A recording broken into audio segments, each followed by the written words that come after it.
Talks breakfast show right here on GhanaTalks Radio. This is the news. Heading me this morning in the studios is Miss Debbie Adoso and Miss Regina Bless. Good morning, ladies. Good morning. How are you doing, Miss Debbie? The grace is sufficient. How are you? I'm fine. I learned yesterday you're not feeling well. Yeah, I'm good. Okay. We bless God for that. Miss Uji? Yeah. It's saying. Yeah. The weather was very cozy.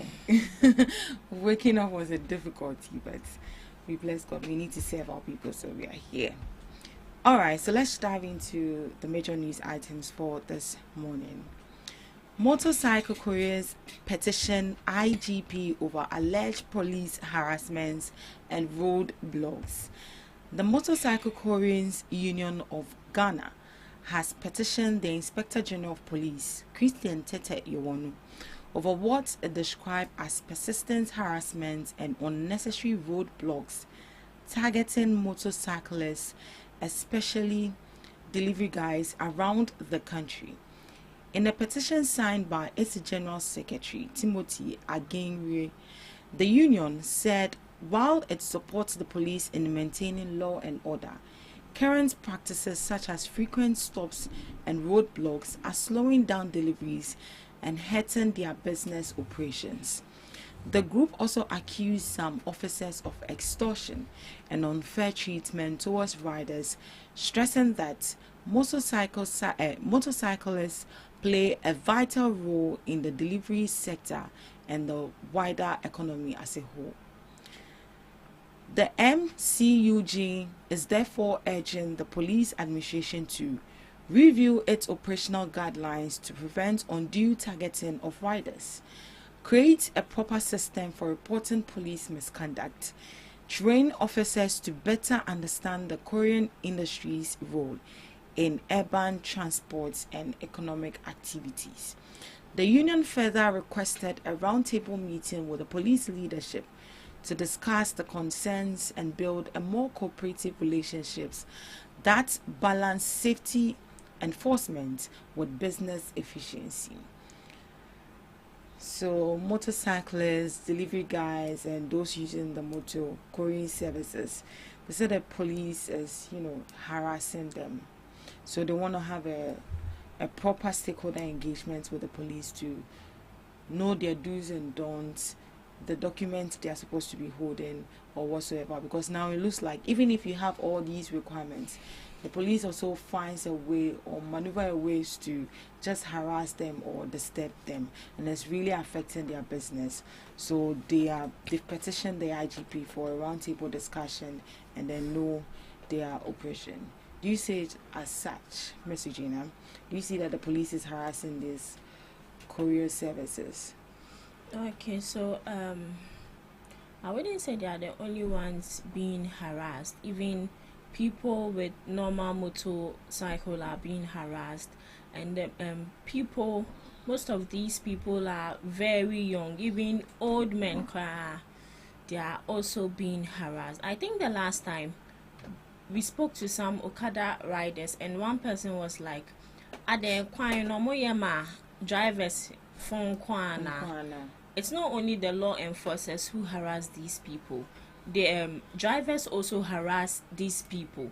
Fine, we know that sometimes this Okada riders or people on motorcycles, sometimes they don't really adhere to the rules. So they just ride anyhow on the road. But sometimes I feel like it's all about communication. Sometimes these people, I say, what's motorcycle? So I say, driver and car, so they can't ball. Which is wrong. So the law enforcers, as they are saying, they should have a meeting. We always say communication solves everything. So they should have a meeting, as they are saying, and tell these people the do's and don'ts. Let these people know the kind of document you are supposed to have or you are supposed to hold, so that when you're on the road, no one would distract you or no one would harass you. But to the law enforcers also, I've seen that it's a rampant behavior of these people. Even if you have the right documents, they still find ways and means to make sure that they find a little fault on you. When you do that, your integrity is at stake, because as it stands now, the law enforcers in black uniform, now people don't really regard them again because of their attitude, because of how they exhibit themselves out there to people, and also to the Okada riders and those on motorcycle. If you don't want anyone to harass you, you also do the right thing. These people don't respect traffic rules. It's someone said traffic lights are so. No one who said no one is there, then they will just pass boom like that. So I think they also have a duty to play, and the law enforcers also have a duty to play. I believe if you do the right thing, no one will come after you. It's only criminals they go after. But if you do the right thing, sometimes some people or more documents, it has already expired, but they are still using that same document. In life, everything has an expiring date, and when it has an expiring date, what do? You have to go back and renew it. Even with our normal Ghana card we use, ID card and all that, when you look down beneath, it's stated there either 2030 it would expire or this and that. So I think if they don't want to be harassed, they should also respect the rules. But how different is the motor cyclists, the Korean people? They are one people. Yeah. They are not different from the Okada riders we have on the street. They are not different. They are just not that different. they are for delivery. They are for delivery. And as a car, we have private, we have commercial, but at the end of the day, me na a car. And we have some vehicles who are mainly for delivery. That is the same as the motor riders also. I don't know if you check on either Bolt or Yango. They have it there. Yeah. Commercial, I think commercial vehicle, comfort vehicle, standard vehicle, and they also have delivery riders. Yes. So, enye obiana which my friend is on befoul. Obiani nejuma. So some of these people, they are purposely for delivery, and others are for transportation, making sure that they but they are the same people, just that the name and their duties is different. It's different, right, Mr. B? Okay, yeah. So I believe that no police officer will actually go after a courier, right? Am I right? It's difficult to pronounce. Yeah, I don't know whether courier or courier. No police officer will go after you if you do the right thing. And then I like the fact that they petition the IGP so that there will be a dialogue between them and then the police officers to know what they've where they've gone wrong. Maybe they were supposed to be riding with an identification card or something to verify them as maybe they're doing their business legally. And then we know how much these people contribute to, they also contribute to the economy as well. They contribute. We wouldn't say if they don't contribute that much, I'm not sure we will see them in the country here. So in as much as they are of a private entity, they also contribute something to the country. Unlike then times where you have to wait till maybe 3 months or 4 months before you get your goods delivered, because of these people, sometimes within a second you order something and then they are here. They are delivering it for you. So we need to put things in order so we make their work so smooth for them. Okay. So if this is the challenge they are going through and they do not understand it, someone may just wake up and be like, then let's demonstrate and do something else. But they thought it right to petition the IGP and then have a communication or a dialogue with them and find out where they've gone wrong. So I believe that is going to solve the problem. So they find out maybe where they've gone wrong, and if the officers also needs to be educated on how these people usually do their work. And you see, this will only happen where there is bribery and corruption. We know our people, we know our police officers to be so much endowed in corruption. Sometimes, if you go in to check, you wouldn't even find any solid fault these people have committed, but because they want their coins, and so they will do whatever they want to do. And sometimes most of these delivery guys also drive recklessly. They don't even obey the traffic they don't rules. Even not only to the delivery guys, even Okada riders. They don't obey traffic. Immediately you're in the traffic, vehicles have stopped. That is where you see them passing by, and it's wrong because let me take Makati for instance. You see Makati Junction, Kaswa, coming from Kaswa like this, there is a road that comes straight from Kaswa to Malam, there is another one that passes this side. So there is a junction. So if this traffic ahana swa, you are not supposed to move even as a motor rider, because you don't know a vehicle that is coming from this side or the other side. But these motor drivers, they don't really pay attention to that. And I've seen instances where authorities actually caution these motor riders that, see, when it's red, whether you're on motorbike or you're in vehicle, unless you're an ambulance that has someone very sick, the person is very sick and the person is near death, that's the only way the person can just pass by. But aside that, they're supposed to obey the traffic. And some of these delivery guys, they don't do it. Shame, obey one shame, obey be when you are not call. So with that, the police officers will also track you. And they will make sure if you don't have the necessary documents and staffs, they will definitely take their own from it. But then one thing is that this private entities that these delivery guys are working for should also ensure that they have the necessary documents, they have the necessary files and everything that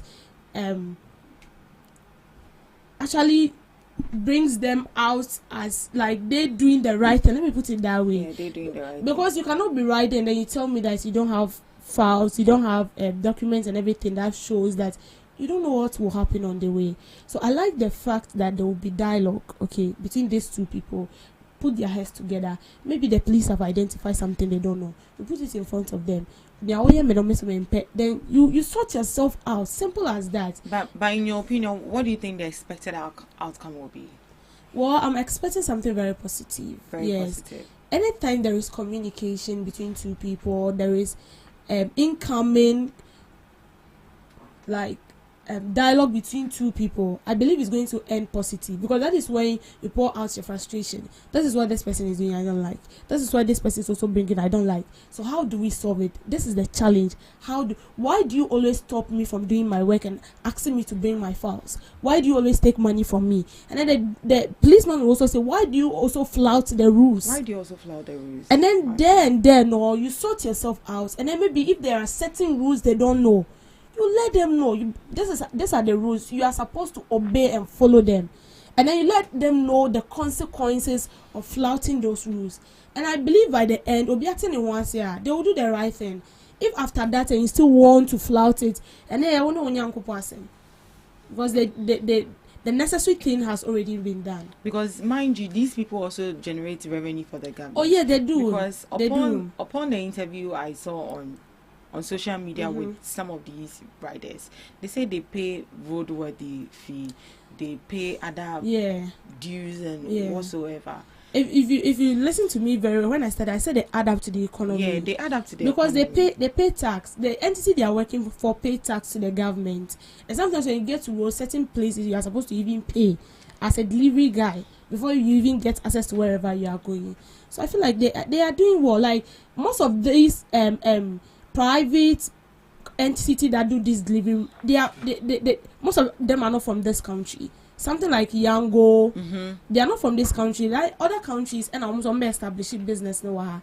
So they are paying something. You cannot come and establish a business and then the government or the country wouldn't benefit from you whilst you are benefiting. So it has to be 50-50, something that is balanced so that so I believe that the best thing is what they are doing.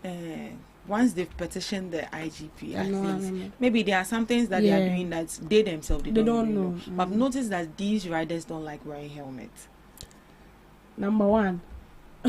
And I feel like that's one thing why the police keep harassing. I wouldn't say harassing, but keeps stopping them or even blocking them. I think most of but you see, most of these delivery guys, they wear the helmet too. It is the Okada riders rather that do not have it. You rather see. I remember when we went for reporting, the day they were doing the demonstration at Accra, Regina. When we go to Accra, we're not getting a vehicle, so we are supposed to pick a motorbike. And it is only the mate that was the rider that was having the mate, you know. It's fine. The driver. The rider that was having the helmet. And sometimes you see the motor rider with a helmet, and then you know for a child, your life is at stake. You are not with helmet. You are not with helmet. And it's bad. na say na producer can. Yes, Sometimes we also share by your best GBB. Your best GBB. They just want to take something. Do table hona. Na muso mo hwe na e wo hono. Hey, na wa kan wo ho a. Yeah, so some sort of like education should go on. Yeah. That if a police officer stops you and then asks for your document, check everything that needs to be checked, and then you still have all those things and it's still demanding for some money. You have the right to say no because you have all the things and he's still demanding for some coins for quail. Quail. Yes. Oh, quail. Won't say. Oh, especially on the Cape Coast Road. The last time I was traveling, they stopped demanding that car. Money for what? Oh, quail. They stopped that car. The police was, oh, won't pay you big account for quail. No, wait, we have to dig into this matter very well. Is it that they are not being paid or what? Agreed. A cocoon answer lifestyle. They just want more. They just want more of that, and it's very, very bad. So as he said, we are expecting a better, a positive outcome out of this petition that they have submitted. Right, moving on to our next news story. Ghana signs fifth bilateral debt restructuring with Spain. Government has signed a bilateral debt restructuring agreement with the Kingdom of Spain, marking the fifth such agreement concluded under the country's official creditor framework. The agreement was signed on behalf of the Republic of Ghana by the Minister for Finance, Dr. Kisolato Forsen, and on behalf of Spain by the Spanish Ambassador to Ghana, His Excellency Angel Lusado Torres Covedo. The signing forms part of Ghana's ongoing effort to restore debt sustainability and strengthen the foundations for economic recovery. It follows earlier bilateral agreements concluded with China Exim Bank, France, Finland, and the United Kingdom. The finance minister noted that the government aims to conclude the remaining restructuring processes by the end of the year, putting this difficult chapter behind the nation. The minister reaffirmed government's commitment to prudent fiscal and debt management, noting that Ghana is determined to ensure long-term sustainability and avoid a reoccurrence of unsustainable debt levels. Dr. Forsen expressed gratitude to the government and people of Spain for their cooperation and support throughout the restructuring process. For his part, the Spanish ambassador to Ghana stated that Spain is pleased with Ghana's progress in debt restructuring and commended the government's effort to stabilize the economy. He described the agreement as the beginning of a new and stronger phase in Spain-Ghana economic relations. The signing of this agreement was witnessed by the Minister for Health, Honorable Kwabna Minta Akando, and officials from the Ministries of Finance in both Ghana and Spain. Yeah, so that is coming from the camp. That is coming from the camp of the Ministry of Finance and the Ministry of Health as well, because he was there to witness the signing. So in simple terms, this means that Ghana has reached a new agreement with Spain to restructure or erase the repayment of debts it owes. It shows that Spain has agreed a new repayment terms.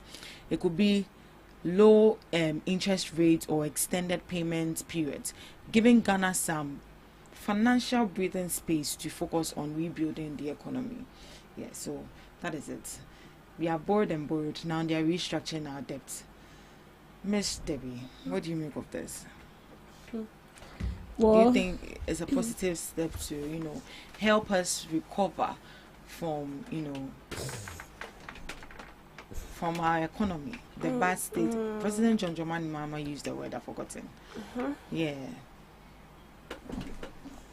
Okay, so there is one thing I always say, that Ghana cannot do it alone. And looking at how well we are indebted, I think Ghana debt now stands in maybe in billion, about billion, and I think we are not going to finish paying it now though. But I can say the government is trying its best.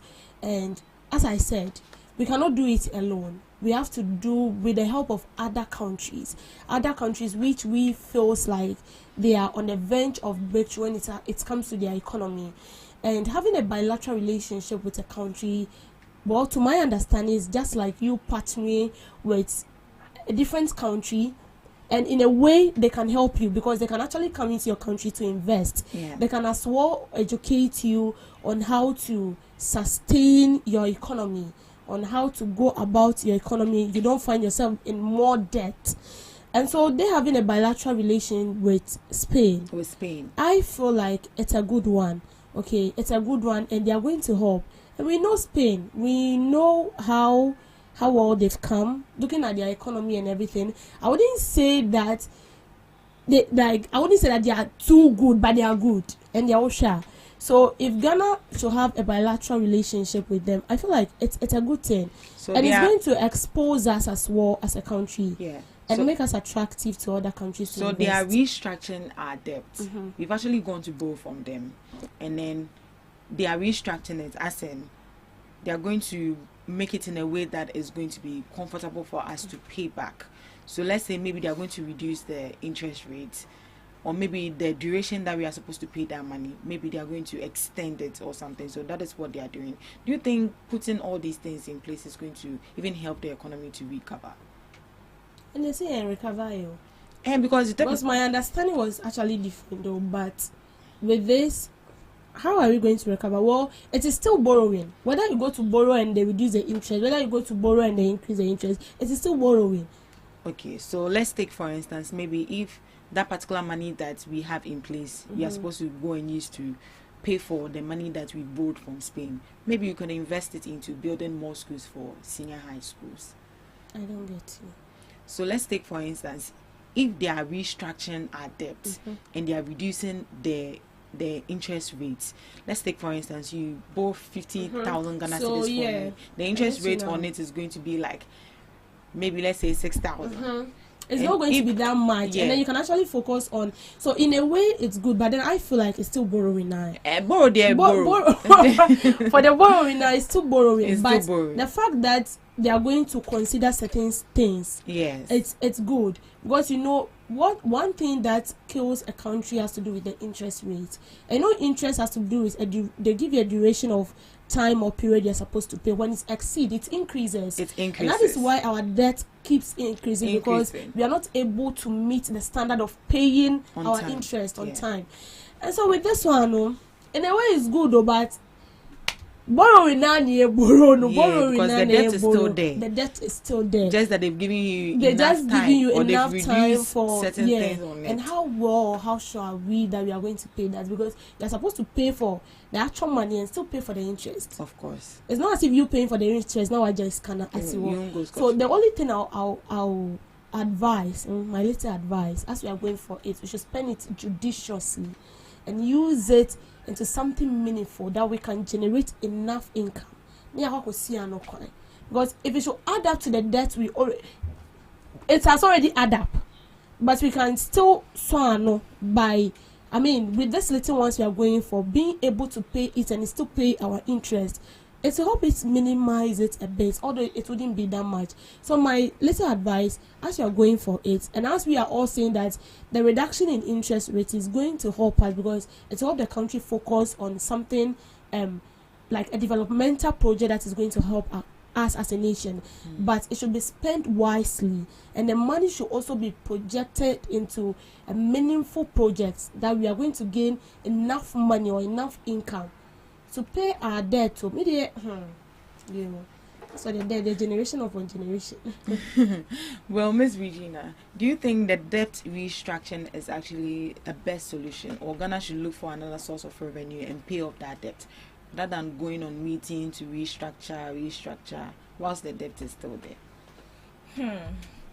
Okay, so restructuring, I think from what I understand, we all agree to the fact that the restructuring is good, but it doesn't take the fact that you are still owing these people. And delay doesn't mean that you wouldn't pay the money. You will still pay the money.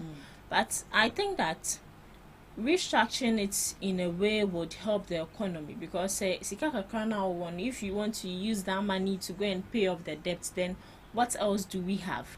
Our economy is not really that stabilized to the point where you just dip your hands into the government's coffers or government's purse and start paying off debt. So you say okafo didi. for didi. So yeah, the cat, but that doesn't mean that development shouldn't go on in our country. Exactly. The little money we have, at least when you for a call and say, oh, you give me maybe 20 years, 30 years, I'll pay back. But then the money they'll still pay. But just that they are delaying it. And as I said, delay doesn't mean that you not pay the money. So I think they should find proactive ways and means to make sure that they settle their debt. And also, as Debbie said, when they go out for these loans, I believe they are not really disciplined when it comes to spending. Yeah. So they just use the money for anything they want. You raised a suggestion saying that why don't they invest that money into building more schools for these people? Yes. At the end of the day, I believe that when you go for a loan to do something and you are using that money judiciously, at the end of the day, that money would produce something. But I don't want to say looking at the past administration or this current administration, but the only thing we need as a country is fiscal discipline. And I think the last time John Dramani Mahama said it, that their aim is fiscal discipline. You need to be disciplined. Even as individuals, we need fiscal discipline. So lastly, I would still repeat, delay doesn't mean you wouldn't settle the debt. You would settle it, even if it takes generations upon generations. You will still settle it. Ghana is dead. Since up to now. No matter what, they will settle it. Or should we look for another revenue?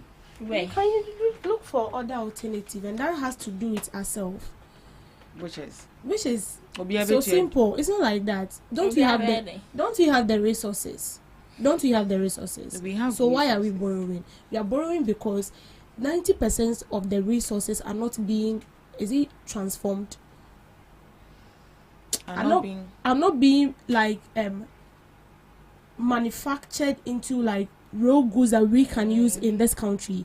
It's being sent outside, and then 90% goes to them, and then we take 10%. How do you expect a country with all the natural resources, and then with this 10% coming to you, how do you expect to grow economically?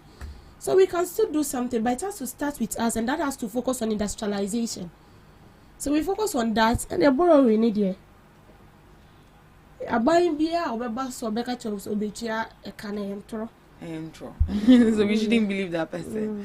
But so according to World Bank here, they mentioned that the previous government was as a result of mismanagement. So let's see what this government also do in terms of the money they go to borrow. But I don't think this current administration has already gone out to borrow, or have they?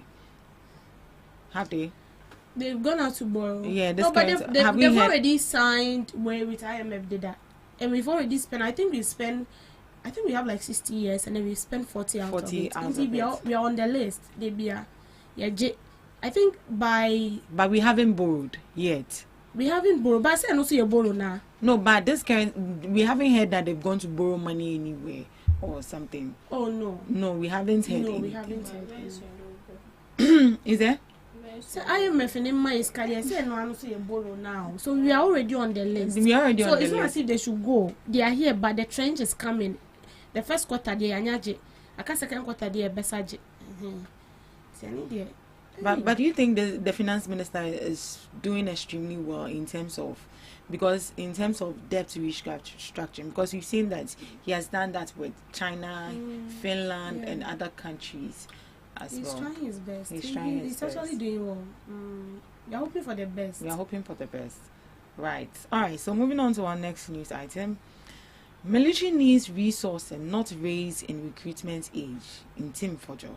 The ranking member on Parliament's Defence and Interior Committee, Reverend John Intim Fojo, has called for investments in the Ghana Armed Forces rather than raising the age limit for recruitment.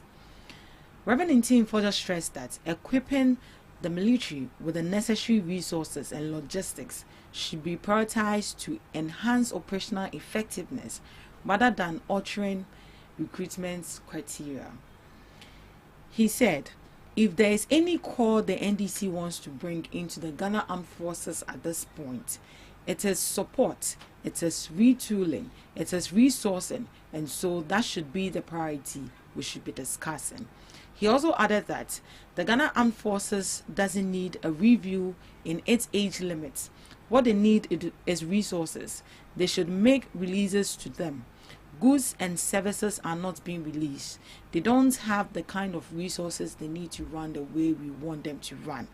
They are suffering. They need releases. That should be the cause. Honorable Sam George and Honorable Dape Mekbo must join to advocate for Ghana Armed Forces. His remarks follows calls by two members of parliament from the ruling National Democratic Congress, Sam George, MP for Ningo Pampam and Minister for Communications, and Nelson Roxon Dapemekbo, Minister MP for South Dai, for the upper age limit for military recruitment to be increased from 27 to 35 years. The MP also argued that such a call from his colleague is needless. So currently, the Ghana Armed Forces recruits personnel between the ages of 18 and 27. Reverend Ntim Fojo argued that the focus should be on strengthening the institution to meet contemporary security challenges rather than changing the age structure of its recruits. They also need a kind of equipment to make them formidable, as we always want them to be, he emphasized. So that was coming from Reverend Ntim Fojo. I don't know if you've seen already in the news, Sam George advocating that they should, increase the age limit for recruitment in the military. So in short, what Reverend Ntim Fojo is advocating, or what he's arguing for, is that the military's problems isn't about age limits, but it's about lack of resources. The government should release funds and provide equipment and logistics to strengthen the military. Ghana should focus on modernizing and supporting the military institutions so that it can effectively handle today's security challenges. That was coming from Reverend Ntim Fojo. So that is what he is calling for. The age limit shouldn't be the focus right now. What should be the focus is resourcing and retooling. What do you make of her statement, Ms. Regina? Okay. So I think yesterday I saw when Sam George and also Dafia Mekbo was talking about the age limit, and I think in a way, I think Sam George was talking about 30. They should still consider these people, because the age of 30 doesn't mean you're an old man or you're an old person. You still have that strength. So in that aspect, I do agree with him. They should check the age limit. And also to what Reverend Ntim Fojo is saying, in a way I agree with him. But we should also know that the age and the capabilities of an individual also adds value to the Ghana Armed Forces as a whole. You can have all the resources, you can have whatever it takes, but when the people are not capable, there's no way they can give you 100% of their competency and their capabilities. Right. But I do agree with him. In every institution, we need resources, and they need that resources and equipment to fuel their energy. Right. Just imagine when you come to work, your laptop is faulty, your microphone is not really working well, today you have this problem, tomorrow you have this. Even when you are coming to work, and you just you'll be like, what am I even coming to work to do? But when you have all the resources at hand, it makes the work environment very conducive and enjoyable. So I agree with them. This is not the first time I'm hearing of Ghana Armed Forces not having some of certain things. I think when the issue happened with the helicopter crash, people were really talking about it. Say, Ghana Armed Forces, there are certain things they don't have, blah blah blah. See, I always compare the Ghana Armed Forces to the other military personnel out there. I always say, so looking at the war that is going on between some of these countries, they have the resources, they have certain machines we've not even heard or even seen before. And I always ask myself, Ghana Armed Forces here will be what Ghana how, but say BBC, what would these people use to protect us? I'm not sure they have something that will even detect if something is coming into this country. I'm not sure they have it. How would these people protect us? And what be ANC Wagana ha? Now said these people, they are really working. Aside normal protection and other, that these people, they are not really doing anything. Because war be Wagana ha. Now I say these people are on the line of war. They are making sure that peace is still reigning in our country. Yes, peace is still reigning in our country, but we know the military to be people who should fight for the country in terms of any internal or external war, but they are not doing it because war be any Ghana. So the resources there is very important. They need to make sure that they prepare the future ahead. They shouldn't wait for any catastrophe to happen before they'll be running helter-skelter. What are we doing? Well, we don't have this, we don't have that, we don't have this. We need to prepare these people ahead of time. So I agree with Reverend Intim Fojo that the Ghana Armed Forces, they need the revenue, they need the tools, they need the equipment to enable them to do their job 100%. But the age limit is also a contributing factor. Because if these people are, you can say, they are not really that strong. So with what Sam George and also Dafia Mako is saying, in a way, I agree with them. Yeah, I agree with them. Ms. Debbie, do you think the government should prioritize the age limits over the resourcing and the retooling the military camp with equipment and then resources? Over which one should we prioritize? The second one should come first. The resource in the military should come first before the age limit. Okay. Because you cannot tell me you cannot go to an institution where, okay, fine, so we are actually presenters, we are journalists. You come to work and there is no console, there is no microphone. You are capable. There is nothing. Like, how are you going to function? Yeah, you cannot do your work. Or you go out to report, no microphone, no nothing, no camera, you don't have a cameraman. How are you going to do the work? So the age limit it's not that necessary for me, but resourcing the military is very, very necessary.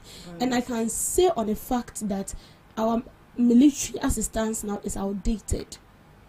It's outdated. See, as the world evolves, we get to see new things. As the world evolves, we see people going to school every day to upgrade even on what they've learnt before. I've seen people even at the age of 60 years still yearning to go to school to learn. So it should tell you that we need to resource these institutions as year goes by. And these are people who actually protect, let me say, I don't know how to put it, but they protect the sovereignty of this country. Right. They prevent things from... Mama Yampuni said they are the bodyguards of the country. Oh, yes. They are the bodyguards of the country. If you go to borders, they are there. If you get to the airport, any place that has to do with you getting out of the country to a different country, that has to do with the borders, they are there. How do you expect these people to work without the right resources? We've seen instances where armed robbers were arrested with AK-47, rifles that are very current. And sometimes you ask yourself, where do they get it from? And even security personnel that are working legally for the country do not have it. How do you expect them to work? So for the first time, I agree with Tim Fojo. Oh, yes. I agree with him. It's very necessary. We need to research. And I can remember that the vice president, after this issue, where the helicopter case and then we lost 8 people, she came out saying that we have to resource the military. Me, I've not been to the Western world, but I've been watching some of their movies. Oh, yes. And if you see the way and manner in which their security personnel arrest people or even protect the borders of the country, is just nice. Or since and they're like, it's nice. And sometimes if a plane is even going to crash, another military has come, like another helicopter, and then they have different, like they have things that I don't even know I don't know their names. And then they protect their own people. So we admire other countries. We admire how they do their things. But as we admire them, we should also be putting measures in place to walk in their footsteps. Exactly. It's not only admiring them. You know, sometimes we cannot blame these military people like personnel enough. We cannot really blame them because they are working for the government. And as they are working for you, what do you expect them to do? They've gone to the training, they've learned whatever they're supposed to do. But then when they get to the field and there is nothing to what they've used to teach them, it's not what they found on site, on ground. How do you expect them to work? So resourcing the military is very, very, very necessary. You see those countries that Boko Haram, Bogum, Debiano, it's not as if they don't have military, it's not as if they are not good enough, but I feel like they're not being resourced. And I think it's about time we still need to educate our military. Me can't say anyone goes to school no bogus, but they still need to. There should be a training session, each and every maybe yearly basis or maybe 3 years basis, so that they'll catch up with the Western world. Exactly. Most of them do not even study their military destiny in the country. They've gone outside. They've learned a lot of things. Right. I believe when you're coming back to your country, you should impact. Anyway, so me, it is resource over age. It's resource over age. Right.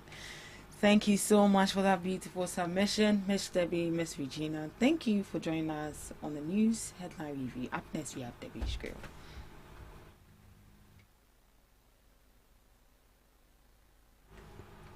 Welcome to Debbie's Grill, where we talk about issues that matter to the state, void of politics, fear or favor. Government statistician Dr. Al-Hassan Idrisu says Ghana's ability to sustain the recent drop in inflation depends heavily on continued public spending discipline, strong support for local food production, and effective policy coordination. Speaking after the release of the September 2025 inflation figures, which show a decline to 9.4%, the first single-digit rate in 4 years, Dr. Idrisu emphasized that the achievement, while significant, is also the beginning. We can actually do this by continuing to do what we are doing, which is keeping inflation down, he said. This will include keeping public spending discipline, supporting local food production, and also maintaining policy coordination. He cautioned against complacency, noting that although inflation has fallen, prices are still rising just at a slower pace. Dr. Idrisu described the return to single-digit inflation as a progress, but said the real challenge now is ensuring that it can be sustained over a long term. So this is from a government statistician, Dr. Al-Hassan Idrisu. I think this is the first time our inflation rate has dropped to a single digit for the past 4 years, because I can remember somewhere last year inflation was about 24 point something, and then looking at this year it has really dropped to 9.4, which actually tells us that we are on course. But then the problem is, how well are we going to maintain this? And that is to watch or discipline ourselves when it has to do with spending. We have to spend wisely as a country. We need to spend wisely. Now, how do we spend wisely as a country? Okay, so we've seen instances where money were projected into a government project that we all thought is going to bring development to the country. Okay, if a government bring on board a project, it is not for his benefit or for the benefit of the government. Okay, it's for the benefit of all of us as a country.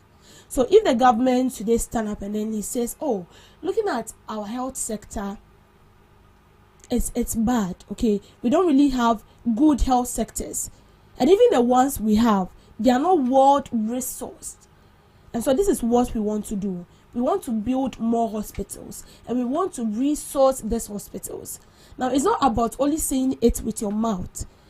You're supposed to project money into it. And so imagine, maybe for building that hospital, we need like 2 million or 3 million to build that hospital.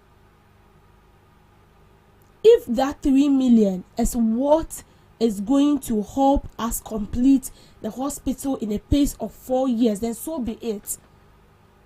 It shouldn't be a case where they've sat down, draft everything, and then realize that 5 million or 4 million is going to help us complete maybe 1,000 hospitals for the country.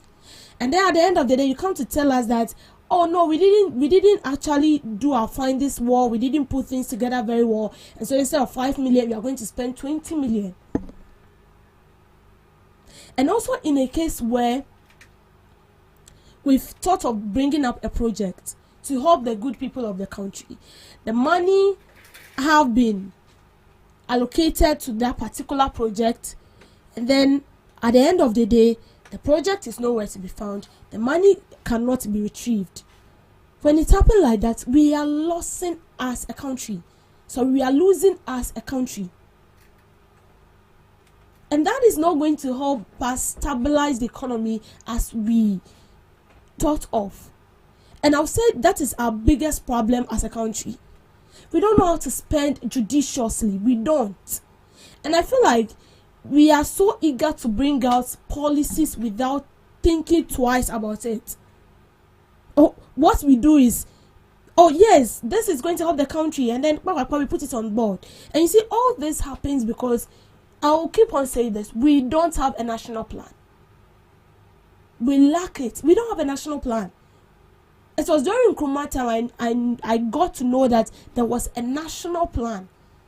And that national plan is still there. If you go to search for it, it's about like, if I'm not lying, it's like 50 or 1,000 pages.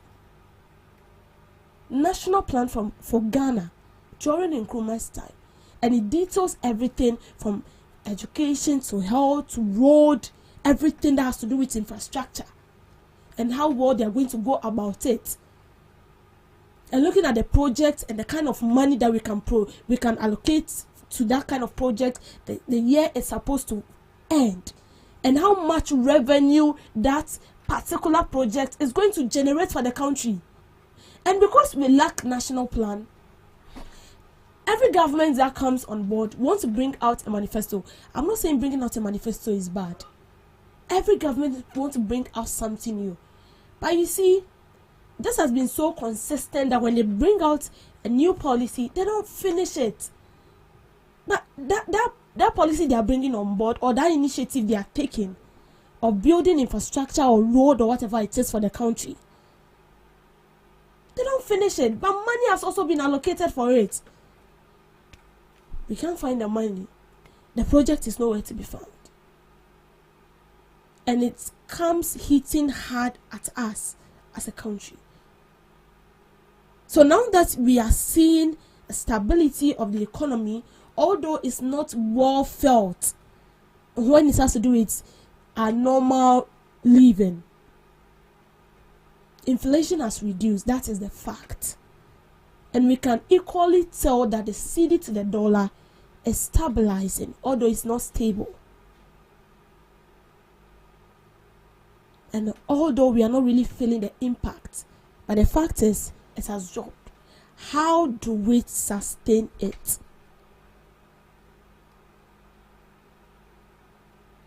And as simple as it is to spend judiciously. Know what we use the money for, and to or resource that money into the right project, into the right places. If we do that, then trust me, Ghana is going to rise again. Because now I've seen a lot of people, financiers, actually contemplating of the stability of the economy. As it stands now, no one is truly sure whether it's going to be stabilized till. But the best thing we can do is put certain things in place, put certain measures in place. And another one has to do with food.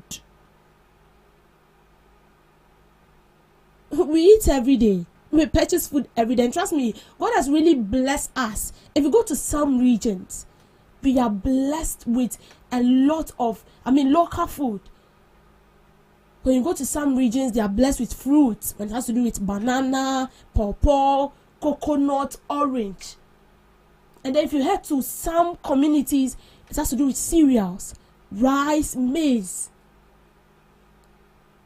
And if you head to another region, it has to do with yam, cassava. Now, our problem as a country is that we have all these things.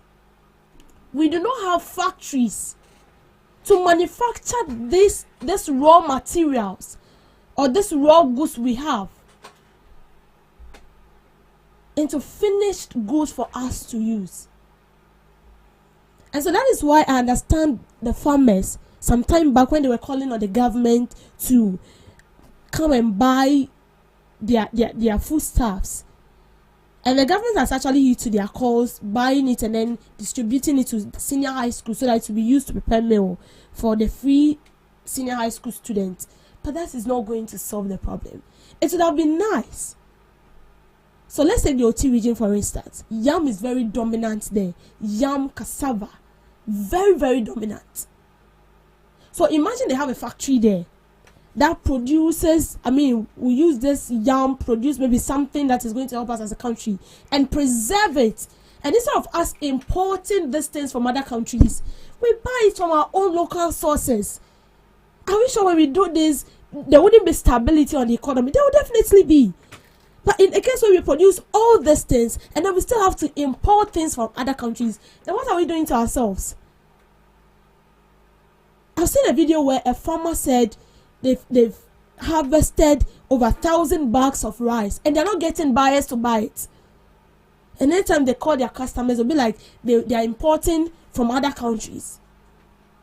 And according to the farmer, what they import from other countries, but what they have here, if you want to measure it, their own has a higher, it's more than what they import from other countries. And even not to look at the quantity. If you are importing from other countries, then what does it mean? The money does not stay in here. We import almost everything in this country. Common toothpick, we even import it in this country. Sugar is being imported. Rice is being imported. Eggs is being imported. But we have we have local farmers that are into poultry. Can't we do something? That is why I say we should focus on industrialization. We should focus on industrialization. Perishable goods like tomatoes, pepper, onions. Can't we get a factory that can process these goods into something that will stay in this country? Wouldn't it be nice if we also start exporting this from this country to other countries? It's going to help us. And it's as well going to help stabilize the economy and the city. So the best thing is, yes, as he said, inflation has dropped. We are not feeling it though. We are not feeling it that much. But to sustain it is to spend judiciously. Make use of our local produce. Thank you for making time with me. Thank you, Miss Debbie. Today in history with Miss Regina Bless. Today in history, 2004 first Afghan presidential elections. For the first time in Afghanistan's history, voters went to the polls to choose a president, selecting Hamid Karzai, who has served as the interim president after the fall of the Taliban regime in 2001. A Taliban gunman shot 15-year-old Pakistani activist Malala Yousafzai on her school bus for advocating for girls' education, hitting her in the head. The attack, which also injured two classmates, led to Malala being airlifted to England for life-saving surgery. She survived the incident and went on to become a prominent global advocate for girls' education. Uganda gained independence from British rule. The country had become a British protectorate in 1894, 32 years after the first European, British John Hanning Speke set foot in the country. Milton Oberti, became the first prime minister of an independent Uganda. Looking at some observances. World Post Day, to commemorate the founding of the Universal Postal Union in 1874, raising awareness about the postal system's vital role in global communication, economic development, and connecting communities worldwide. The day highlights how postal services, though evolving with digital technology, remain essential for delivering goods and services, particularly to remote areas, and for fostering social and economic progress. World Sight Day, global healthcare event celebrated on second Thursday of every October to emphasize public awareness with respect to shedding light on the prioritizing of vision and eye health. Lastly, Fire Prevention Day, to commemorate the Great Chicago Fire of 1871 and promote fire safety awareness and education. Activities include home fire drills, checking smoke alarms, and learning about fire safety to reduce preventable fires. And that's all for today on Today in History and Some Observances, live on GhanaTalks Breakfast Show. Thank you so much, Miss Regina Bless, for Today in History and Some Observances of the Day. And thank you to our lovely audience for doing the listening. Do have a lovely day. We'll be coming up with the news shortly. Please stick and stay with us. GhanaTalks Radio, #1. Are you ready to amplify your business or brand's reach and make a meaningful impact in Ghana and beyond? Partner with GhanaTalks Radio today to connect with a diverse audience across Ghana and beyond.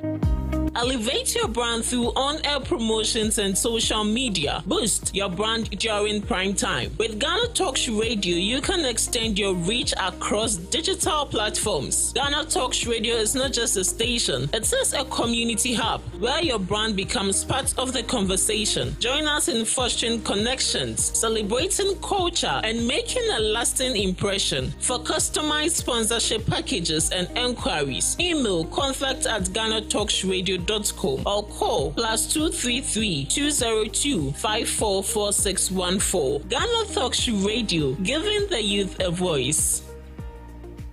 What do you want for breakfast? How do you want your breakfast? English breakfast, French fries. Koko Nikosi, alo komi kesheto. Wache. Well, Gobe is the real deal. Join us on GhanaTalks Radio. Let's serve you a buffet of breakfast. From news headlines review, current affairs to social issues. Entertainment, sports, and all the trending stories live on our mobile app and across all socials from Monday to Friday, 7 a.m. to 10 a.m. With me, Pakwesi Omare, Regina Bless, Deborah Adoso, and I am Esinal Fiagbedu. This is GhanaTalks Breakfast Show.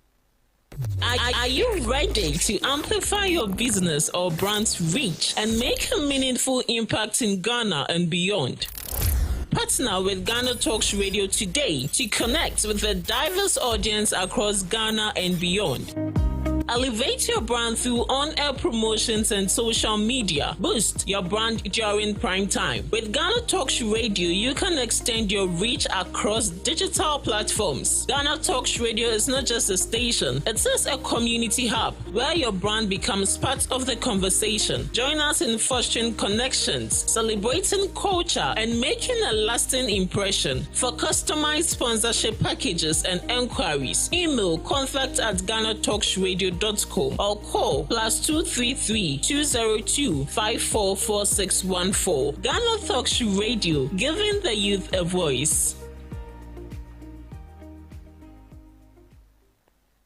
This is GhanaTalks Radio, the best station rocking the nation. We bring you local news, business news, international, sports, and entertainment news. Right here on GTR.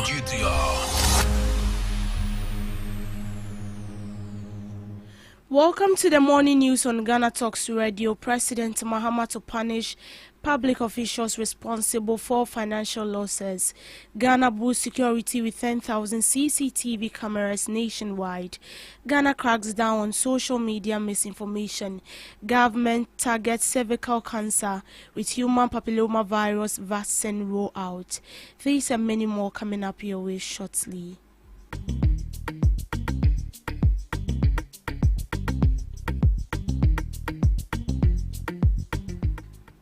President John Dramani Mahama is set to hold a crucial meeting with the Auditor General, Chief Justice and Attorney General to determine strict measures against public officials responsible for financial losses reported in the Auditor General's report. The President emphasized the need for accountability and transparency in the execution of duties as public officials. According to him, the Auditor General's report highlights financial irregularities and misappropriation of state funds, reaffirming its commitment to recovering stolen state funds and holding corrupt officials accountable. Recently, I've been watching the Public Accounts Committee, and it's so pathetic. You know, why must we every year congregate at the Public Accounts Committee, and then you hear all kinds of atrocious, things. I mean, recklessness with public funds and resources. And so I have a meeting on Thursday with the Chief Justice, the Attorney General, and others to find a final solution to this Auditor General's report. That persons who are found guilty of infractions or do not follow due procedure or lead to loss of public resources, we must have a fast-track process to Nsawam,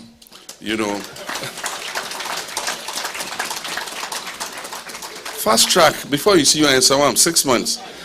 Until we do that, until there's a deterrent, we're going to come every year and they say total misappropriation and infractions of found out by the Auditor General is about 15 billion cedis. I mean, if we save 15 billion cedis, can you imagine what it could do?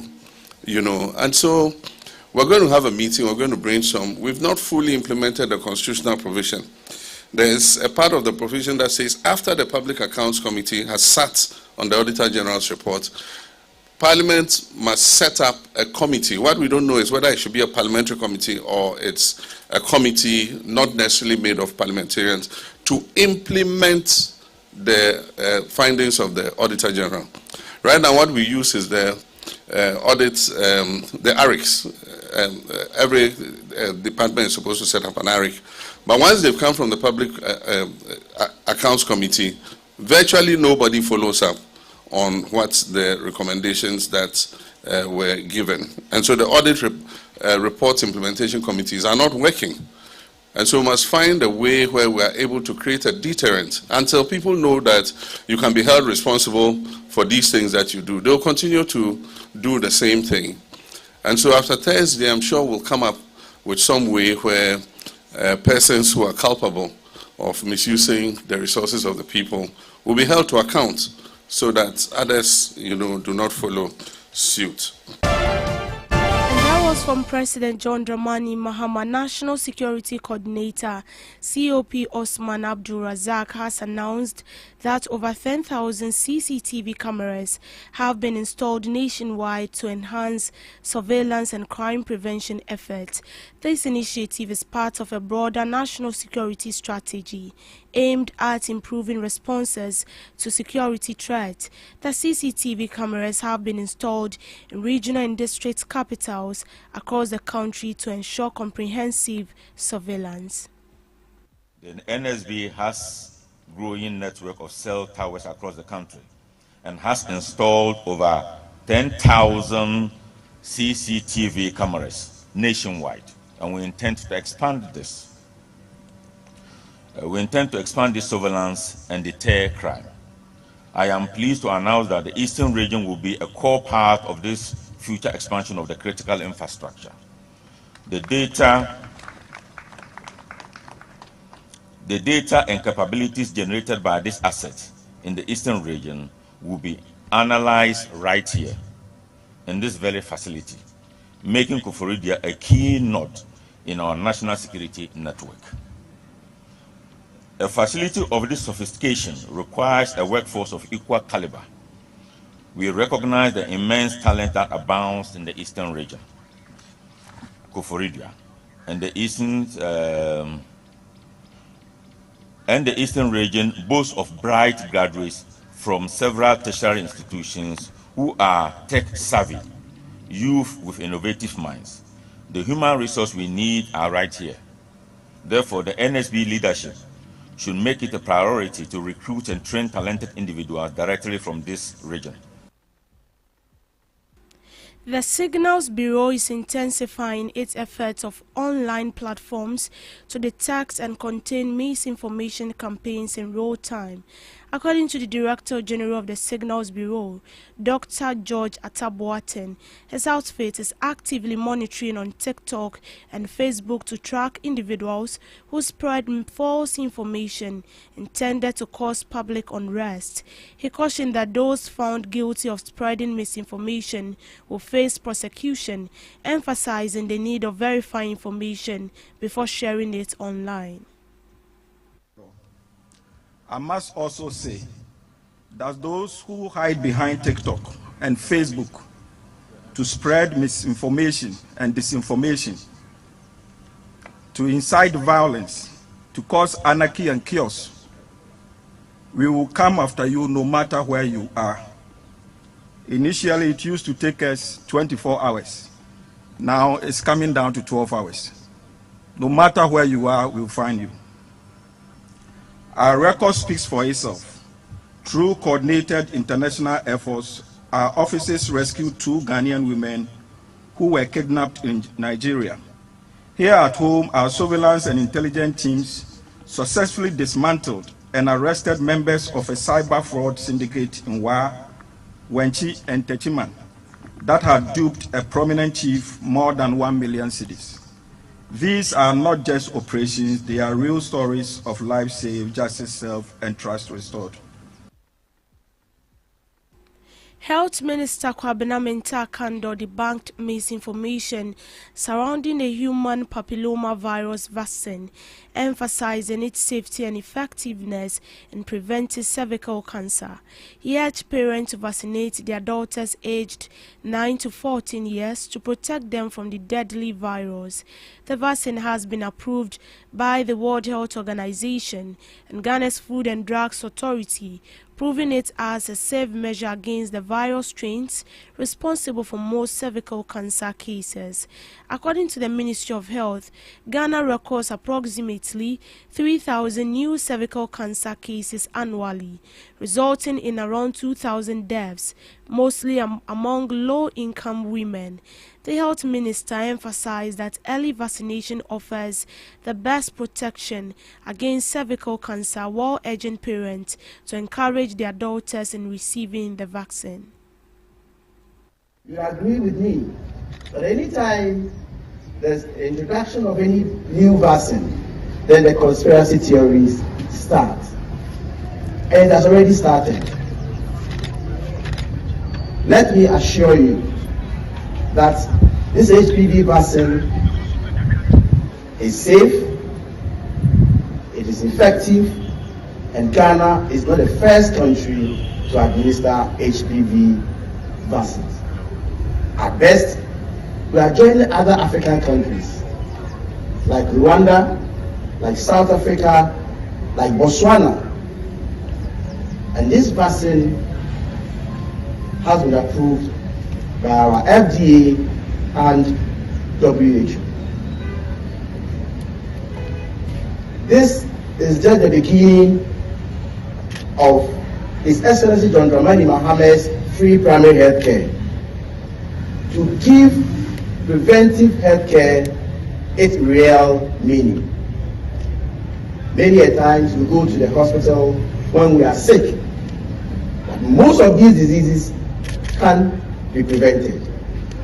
Today, I'm excited to tell you that HPV is preventable and we are ready to fight it.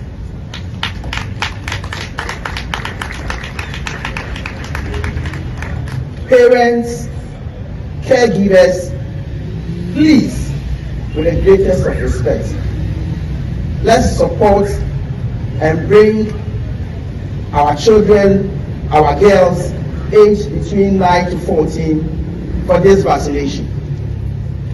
And to tell you the value of this vaccination, I'm told that it will cost you between 1,000 to 3,000 Ghana cedis for this vaccination. And people are doing it in this country.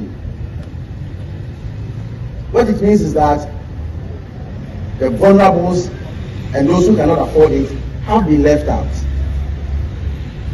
And therefore, let us all support it, because it is going to be part of our routine immunization program. So after today, this very one, we are targeting not less than 2.5 million girls. And subsequently, it will be part of our routine immunization. And let me again tell you that it has been piloted in this country. It is not the first time. It's been piloted from 2013 to 2018. It's been piloted, it's safe. In addition, consent forms have been distributed in the various schools. So it's not as if we are going to force anybody against her will, but it is in your interest, the girl child, it is in your interest to protect yourself and protect the next generation. Government has handed over 24 Land Cruisers and 250 motorbikes to boost the fight against galamsey, according to Environmental Protection Agency Acting CEO Professor Nana Amma Brown Kluche.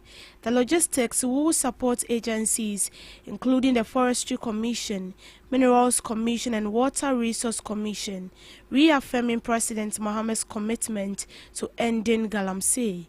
This move aims to enhance the capacity of security agencies and institutions to monitor and enforce environmental regulations in mining areas. So our mission is to find more logistics than what we see today. Today we have 24 Land Cruiser troopers and then 250 motorbikes to start with the fight. We already have some logistics in the system. This is an additional logistic to support the fight. We hope to secure more for the same mission that we are in. We know that this is a serious fight. Every Ghanaian is concerned about. So this is some of our efforts showing the commitment that we have on the fight. We can't do without the vehicles and the motorbike.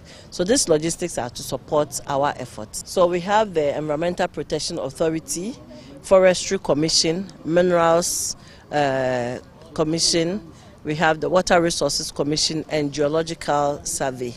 So these are the institutions that we meet to discuss the way forward, especially on the issue of illegal mining. And the logistics are going to be shared among these institutions. In business, government has signed a bilateral debt restructuring agreement with the Kingdom of Spain, marking the fifth such agreement concluded under the country's official creditor framework. The agreement was signed on behalf of the Republic of Ghana by the Minister for Finance, Dr. Kaiser Latofosen, and on behalf of Spain by the Spanish Ambassador, His Excellency Angel Losado Quevedo. The signing forms part of Ghana's ongoing effort to restore debt sustainability and strengthen the foundations for economic recovery. It follows earlier bilateral agreements concluded with China Exim Bank, France, Finland and the United Kingdom. The Finance Minister noted that the government aims to conclude the remaining restructuring processes by the end of the year to put this difficult chapter behind the nation. The minister reaffirmed government's commitment to prudent fiscal and debt management, noting that Ghana is determined to ensure long-term sustainability and avoid the recurrence of sustainable debt levels. Dr. Forson expressed gratitude to the government and people of Spain for their cooperation and support throughout the restructuring process.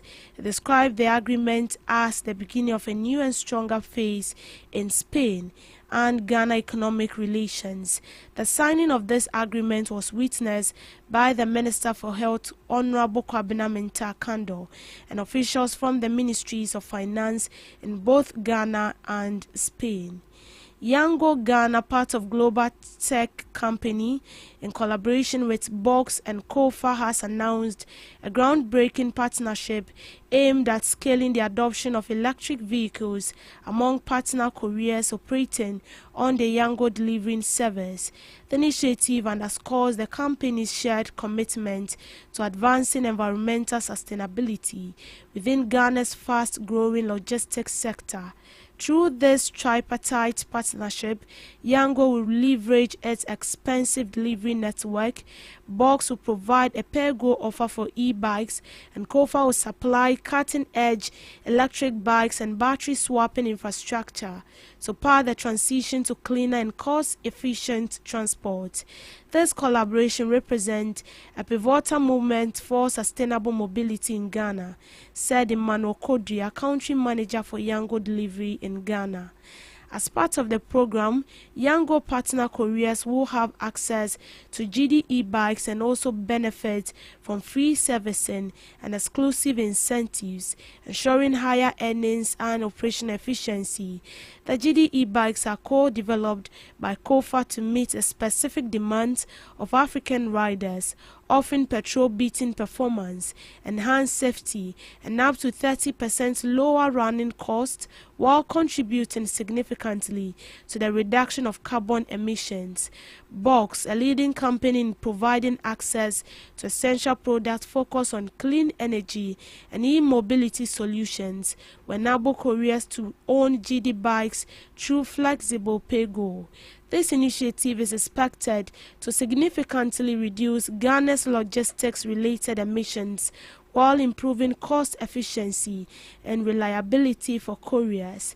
Yango Group is an international tech company transforming globally sourced technologies into everyday service that are tailored to local communities. Yango Group provides its digital services, including mobility, delivery, food tech, entertainment, among many others, across 30-plus countries in Africa, Europe, South Asia, and other regions. Box is a data-driven super platform, transforming lives and unlocking potentials by connecting consumers and deploying innovative products across Africa. Headquartered in Rwanda, Box is championing the economic empowerment of Africa, accelerating the transition to the digital economy and creating new markets. Box is connecting both undeserved rural communities and aspiring urban ones with a highly convenient and affordable way to access life-changing solutions through last-mile logistics and data-powered innovative financing methods. Its pay-as-you-go service to households, businesses, and communities enable African consumers to unlock their potential. So sports, Ghana defender Alexander Jiku is looking forward to complete Black Stars qualification to the 2026 FIFA World Cup at home in front of Ghanaian fans at the Accra Sports Stadium. The Black Stars end its qualification campaign on Sunday, October 12th at 7 p.m. against Comoros, with its place at next year's World Cup is all but secured. Ghana leads Group I with 22 points and holds a whooping 8-goal difference over closest challenger Madagascar, who have 19 points, meaning a draw on Sunday will be enough to send Ghana through. Despite the huge odds favoring Ghana to qualify to compete in next year's World Cup, Alexander Jiku is aiming to put an official stamp on Ghana's qualification.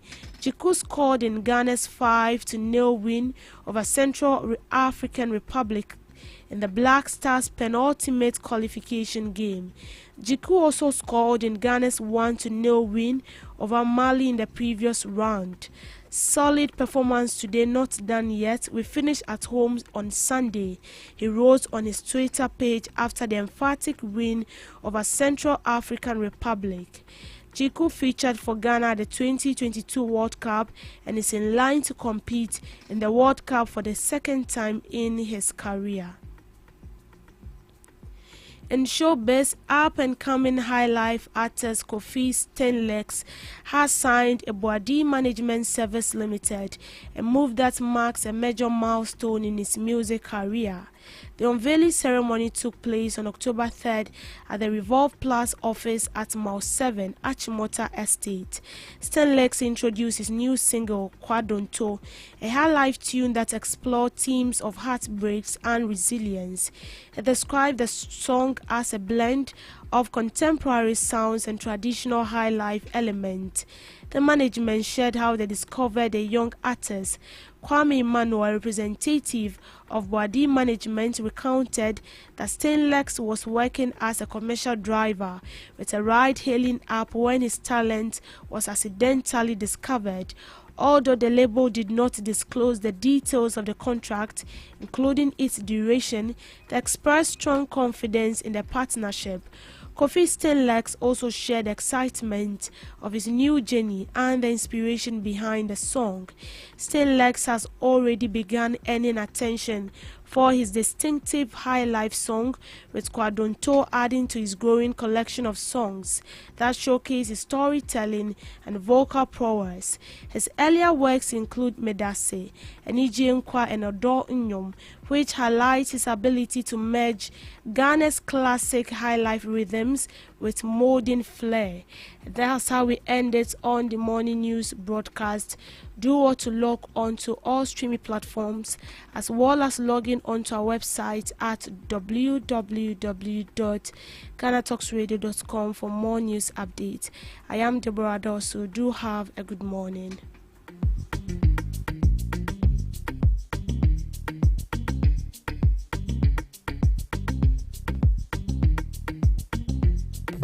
Are you ready to amplify your business or brand's reach and make a meaningful impact in Ghana and beyond? Partner with Ghana Talks Radio today to connect with a diverse audience across Ghana and beyond. Elevate your brand through on-air promotions and social media. Boost your brand during prime time. With Ghana Talks Radio, you can extend your reach across digital platforms. Ghana Talks Radio is not just a station, it is a community hub where your brand becomes part of the conversation. Join us in fostering connections, celebrating culture, and making a lasting impression. For customized sponsorship packages and enquiries, email contact@GhanaTalksRadio.com or call +233 202 544614. Ghana Talks Radio, giving the youth a voice. What do you want for breakfast? How do you want your breakfast? English breakfast, French fries. Koko Nikose, alo komi kesheto. Wache. Well, Gobe is the real deal. Join us on Ghana Talks Radio. Let's serve you a buffet of breakfast. From news headlines review, current affairs to social issues. Entertainment, sports, and all the trending stories live on our mobile app and across all socials from Monday to Friday, 7 a.m. to 10 a.m. With me, Pakwesi Omare. Regina Bless. Deborah Adosu. And I am Esinal Fiagbedu. This is Ghana Talks Breakfast Show. What do you want for breakfast? How do you want your breakfast? English breakfast, French fries. Koko Nikose, alo komi kesheto. Wache. Well, Gobe is the real deal. Join us on Ghana Talks Radio. Let's serve you a buffet of breakfast. From news headlines review, current affairs to social issues. Entertainment, sports, and all the trending stories live on our mobile app and across all socials from Monday to Friday, 7 a.m. to 10 a.m. With me, Pakwesi Omare. Regina Bless. Deborah Adosu. And I am Esinal Fiagbedu. This is Ghana Talks Breakfast Show. This is Ghana Talks Breakfast Show, your morning companion. We come your way again with just some few stories before the main segment sets in for the main discussion with our knowledgeable guests. So sitting right here with me in the studio is Miss Debbie. We'll be looking at some few headlines before we come your way. Omari comes your way with the main segment. Right, Miss Debbie, we are back again. Yes, yeah. Yeah, I saw you reading the news so eloquently. Anyways, thank you. You're doing a great job. Thank you, ma. Do you want to share a few things with us with regards to what you read in the news earlier, if you don't mind? What I just read, right? Yeah. Okay, so I think one thing that really got my attention has to do with President Mahama stating that he's going to punish people who misappropriated state funds, and he made a statement that the normal way of we always losing much money, like billions of cedis, and we just talking about it and letting it go is not going to help us as a country. And so they are putting up everything, or they are putting measures in place. Right. Fine. Today's thing. No, right. They are putting measures in place so that these people will be arrested at least for 6 months, and then we be able to also retrieve our money will help us. And then he said, I think the recent Attorney General's finding, or this accountability this thing they are doing, shows that the country lost, I think, is it 80 or 8 point something billion? Mm-hmm. And it was said that such money can actually help us as a country. So imagine we are able to retrieve that money, and those people also go to serve their term in jail. The money is going to help us, and them also serving their term in jail going to serve as a deterrent to others. Yes. Right. And these people are said to be government officials. Yeah, government officials. Well, do you believe that these people will indeed face the law? Because we've seen subsequent ones. I mean, Operation Recover All Loots. Up to now, we are not hearing anything again. We've seen some people, the financial committee, people are being paid for 26 months and they are deceased. They're actually dead, but they are still paying them. I think these are all with regards to what he's saying, that they are going to arrest those people. Do you believe that? I don't want to dispute the fact that it's coming from the president, but as you said, we've heard people say this countless without number, and we still saw the same thing happening. We will be disappointed, very, very disappointed. We are already disappointed. Let me put it that way. We are already disappointed because with the oral team doing their best and we're not seeing anything. And then with the public accountability also recently, where we got to realize that a disease was being paid 26 months. 26 months? Yes, 26 months. Still dead. Dead, but still being paid. And then an employee who went on vacation for, let me say, a year or something, was also being paid. And a whole lot. And this was actually causing financial loss to the state. Such monies can be generated and pushed into other developmental projects for the country. So the best thing we need to do is to arrest these people. That is what we are lacking as a country. As for the money, the omudida, and because we don't arrest them, they don't face the law, so it's normal. It's normal. Yeah, so they see it to be normal. So anyone who gets the opportunity to lead in a government institution, all these things are happening only in the government institutions, not in the private sector. The private sector, the person is very strict to who nisika. No, it's not done. No, but it is done in government institutions because we lack monitoring and evaluation. We don't do it. So for me, in fact, I'm already disappointed. But we are looking forward that they will wake up. I feel like they are sleeping. They will wake up. People need to be questioned. Where are the money? Where are they? Monies do not have legs.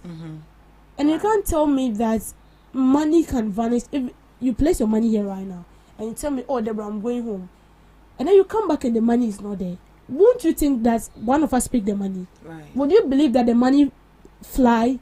No. It is definitely a human being that picked that money from there. So right now, President John Dramani Mahama says he's going to meet CJ, AJ, and others over the misuse of public funds. So you're expecting that these people should be arrested? Oh, they should be arrested. They should be arrested. Not only arrested, the money needs to be retrieved. The money needs to be retrieved. And after the money is being retrieved, then they also go and said, now 6 months now, it's too small. It's too small. It's too small. That's like 4 years. 4 years. Watch out, 4 years. Hey, death penalty there, and then they mean buy into that. You buy into that. 4 years. Watch out, they're on the corner 4 years. And then it should be with hard labor. Hard labor. Hard labor. You ever call Greg for Molans, no? At least even if you see them on our streets, you see the pavement reading. Right. Next time when you go into park, you will do the right thing. You wouldn't like to, you know, spend taxpayers. And even if they are giving you the position to own into a public office, you think about it twice. You think about it twice, yeah. So briefly before we go, so government to introduce new sports levy to Parliament, and this is coming from Kofi Adams, the Minister of Sports. He has announced that there's a new sports levy which will be presented to Parliament upon the House reconvening, and Parliament will be convening, I think, 26th October. They've postponed it. Yeah. So just this morning, it came in just this morning that they will be going back to Parliament 26th October. Okay. I just hope I got the dates right. What do you think about this whole new levy? Because he has been already receiving backlash. That another levy, sports levy. Yeah. So let me just read short briefly. So according to the sports minister, the levy is being introduced as a key component in government's strategy to finance sports development across the country sustainably. So Mr. Ada explained that the proposed levy will serve as the primary source of funding for the soon to be established Sports Development Fund. So meanwhile, Kofi Adams added that the Black Stars have been fully resourced and must secure a convincing win against the Central African Republic in their crucial World Cup qualifier on Wednesday. So Mr. Adam emphasized that a great deal is at stake and nothing short of victory will be accepted. And I think we saw that yesterday. How many goals were it? 5-0. 5-0. I wasn't really following because like you compare heart big. I was here, but no more being said anyhow. But the number goals I was counting, and Ghana actually did well. It's been a while. The last time they scored a 5 was against Egypt. And on more 5. When 5. I check. Me won't be a check. But Manti did it be out. It's nothing new. It's nothing new. And I say, you know, a lot of people do not even know that Ghana was playing football yesterday. Me self, I didn't know. A lot of people were not. I didn't know, honestly. I didn't know. They are just preventing heartbreak. I can't die young. Anyway, they brought it. They said they are not. We said they are not doing well, but now they said I can actually tell that they are backing up. They are backing up. Yeah, they are backing up, and I hope it wouldn't be a 9-day wonder. Okay, because this Sunday match will actually tell whether they are going to really qualify. They'll play another one on Sunday. The last one on Sunday with Comoros. Make sure you eat before you watch that. Okay. So moving on to the levy we are supposed to pay. What do you make of it? Levy in China. Are we the ones supposed to pay the levy for them?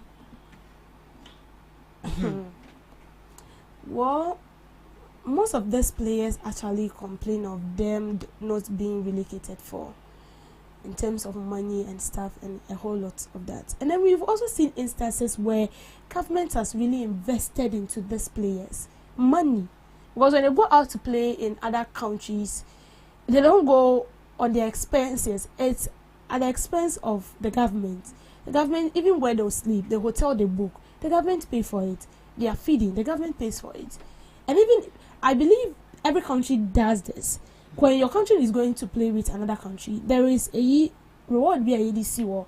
Maybe your normal pay you take, maybe each person take like 2,000, but the government can actually put a reward there. If you're able to score these people or make it here, you're going to increase it. And they've been doing it, and sometimes some time ago, Ghana has also done same. But for this levy, there's no necessary. I don't see it to be necessary. Okay, so I just saw something on Joy. He has come to clarify. Yes. So, Sports Minister Kofi Adams has dismissed claims that the government plans to introduce a new tax to finance its proposed sports fund. So, Mr. Adam clarified that the government's proposal only seeks to allocate a percentage of existing levy Oh, okay. Existing levy to support sports development, not to create an entirely a new levy. So a percentage of the levy. It's not making sense. Yeah. Because if you're telling us that we should pay another levy, then foul. Because you can say Ghana players they scored 5-0 yesterday. These people, they are like this. You can't really predict them. Okay? Right. So I don't think creating a new one will help, but they coming out to clarify that it's an existing levy and then they just want to turn something around it, then I feel it's okay. Because if you are seeking for a new levy, there should be an improvement. Improvement that will actually push me to increase that or do that for you.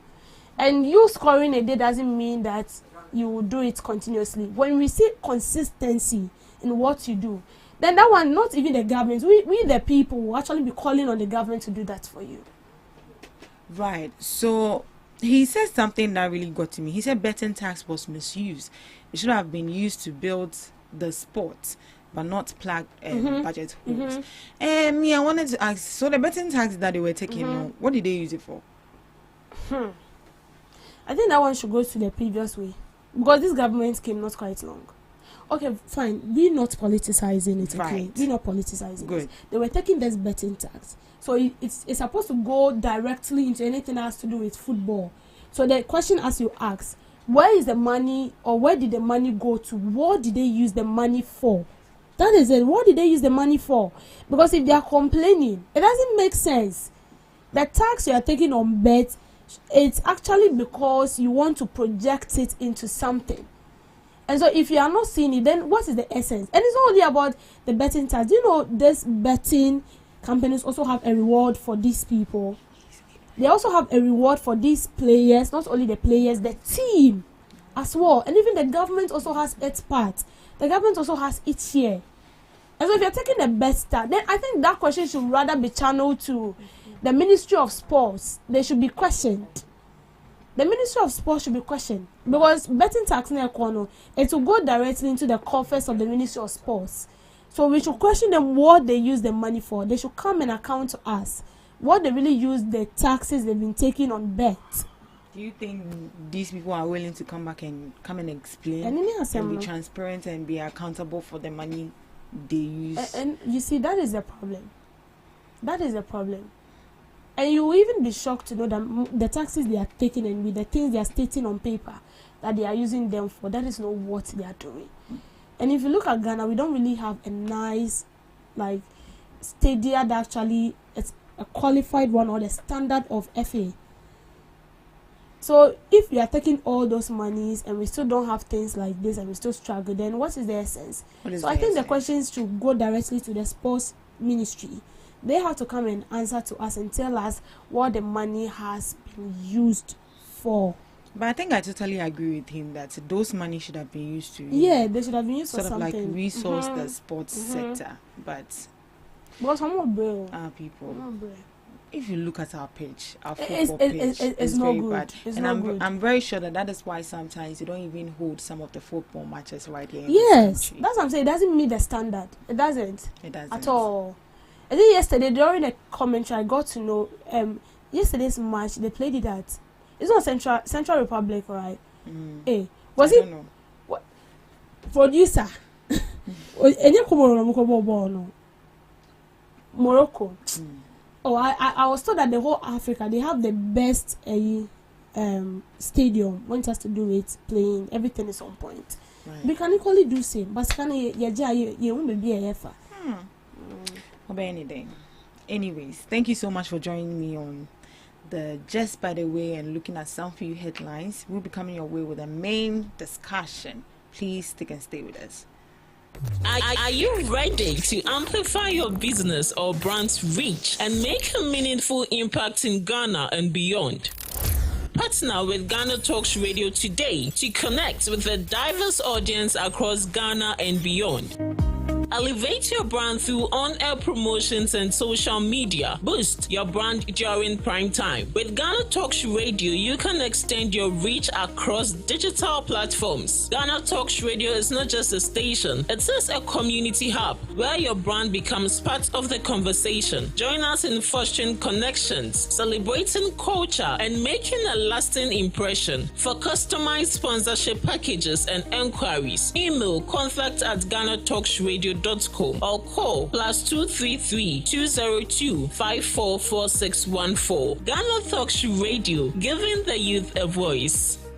What do you want for breakfast? How do you want your breakfast? English breakfast, French fries. Koko Nikosi, alo komi kesheto. Wache. Well, Gobe is the real deal. Join us on Ghana Talks Radio. Let's serve you a buffet of breakfast. From news headlines review, current affairs to social issues. Entertainment, sports, and all the trending stories live on our mobile app and across all socials from Monday to Friday, 7 a.m. to 10 a.m. With me, Pakwesi Omare. Regina Bliss. Deborah Adoso. And I am Esinal Fiagbedu. This is Ghana Talks Breakfast Show.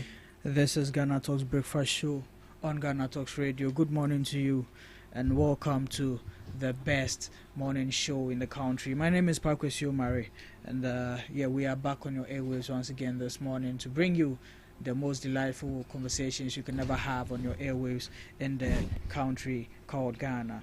This morning I have in the studios with me the NPP's communicator Achulo Abdul Baki, the one and only. Now all other communicators are running from him. I don't know why. Today the NDC was supposed to join us, but he is here to show up.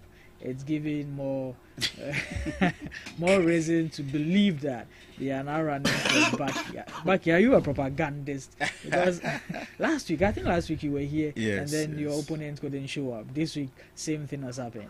Yes, I think I would say I don't know why they are not showing up. But this is just a conversation we are having, and telling the Ghanaian people the truth, nothing but the truth. You know, they say the truth is indeed bitter.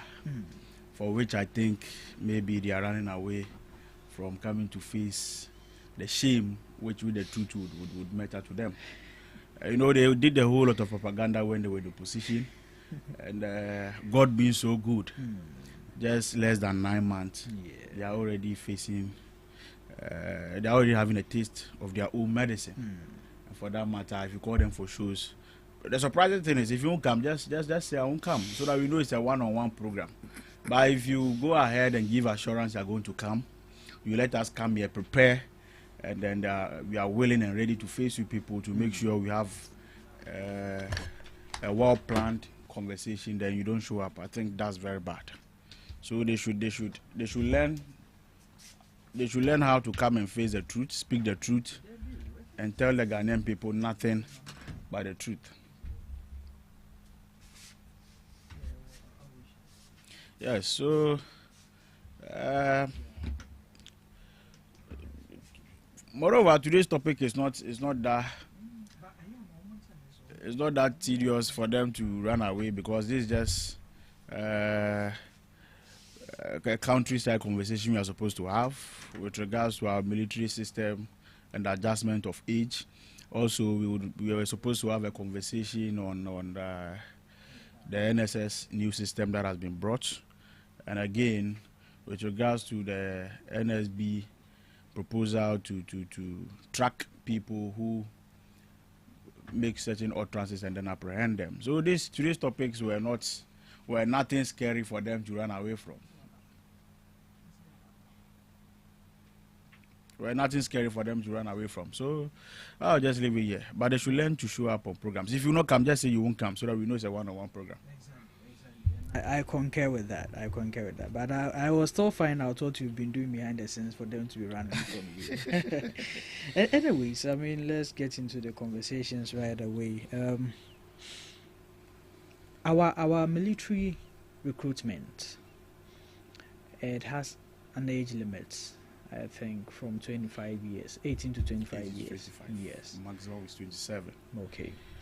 And I mean, looking at the military itself, people believe that the age is too limited.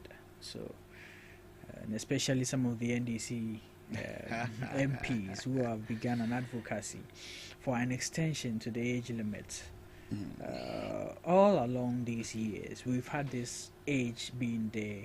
We haven't really seen it affect the substance of our military recruitment or personnel. But I mean, we grow, we develop, we progress as a people. And so with this progressive conversation which has come up, what do you make of it? Do you think it's a valid advocacy, or you think this is not something that... Yes, first of all, before I even come to the military conversation, permit me and give me some time to deal with some issues that's going on currently in our country. Okay, sure. Which one of them has to do with Wu to me, our regional chairman, who has been put before courts, who is going through trials, for which we don't have any problem with that, because I've stated it emphatically times without number that any patriotic party, we believe in accountability. Sure. The only challenge we have is when you try to intimidate or you try to frustrate the person. So far as they are putting him before court, I think and know that our honorable chairman will definitely prove his innocence, that he's not involved in illegal mining. He's going on the right way of the mining scheme, which is a small-scale mining of our Quanta mines. And you see, they created an impression, and that is the important thing. They created an impression that if you talk about illegal mining in this country, then that is Woon to me. So far as Woon to me is behind illegal mining, the question everybody is asking this morning is, today, Woon to me has been apprehended. He's even before courts, facing trials, facing charges and all that. Has Galamsey ended? Whilst Woon to me is in court today, it has tripled. Go and check what is happening on grounds. So you see, the political persecution you've been talking about always is not that maybe because we're in opposition, that's why we are singing that tune. No. We are saying let's deal with this in all fairness and humility. Because if you go to our win, the traditional council has petitioned the president that the MP, the sitting MP in our win, is actively involved in Galamsey, is complicit in Galamsey activities. Wow. Even the media coalition against Galamsey organized a press conference. Ken Ashigbe spoke about this vehemently when they met the president at the CSO's meeting. You get it? They wrote a petition to the president where even some party chairmen, constituency NDC chairmen, were involved. Evidence were attached to it. So what has the president done about that? Is it only Woon to me? Should the conversation be situated just because we want to punish a political party or because we want to hunt some individuals? Today as we speak, they referred two of their national executives, Joseph Yamin and Abanga, to Yoko. Up to date, we've not heard anything. Up to date, how many weeks now? How many months now? Just at the public account meeting, the MCE for Bokwa South said it emphatically that the Bokwa South NDC chairman Sam is having an illegal mining concession where he, the MCE, went and stopped him from mining. So what has happened to that guy? What has happened to the chairman's son? Wow. You see, let's fight this canker holistically. And if they are willing to do that, we are also ready and prepared to support them. Because we are not against Chairman Wontumi being arraigned before court and facing charges. Because we know that he will come out clean. He will prove his innocence that yes, he's not involved in illegal mining. As we speak now, some of the evidence have even started surfacing because we've seen some lands where he has reclaimed, he mined over there, he has reclaimed the land, and he's even building coconut on those lands. So please, and please again, let's deal with this in all fairness. Let's look at the holistic view. Let's look at the interest of our country and fight this, being it MPP or NDC. Now to this military issue. I'm always surprised when sometimes I hear some of the things coming from those in government, because let me just be emphatic here, and then get the information from their majority chief whip. And this is what he said. And even before I get that information for you, last week we were in this country where nurses were crying bitterly because they've not been paid for 10 months. I sat here, we all advocated that they should do something about the payment of their salaries. They should pay the nurses because they've worked for it. They deserve it so that they can service some of their debt they are owing and also go and work happily. As we speak today, government was saying they were not having money to pay the nurses. But today as we speak, they've appointed deputy ambassadors. First in the history of our country. We've never seen this before. Deputy ambassadors, which annually we are going to pay them $3 million US. Meanwhile, you are telling our nurses who are working, who have worked for 10 months, that you don't have money to pay them. I think the Ghanaian people will judge. Okay. But this is from Roxy Nelson Tafia Makbo. Yeah.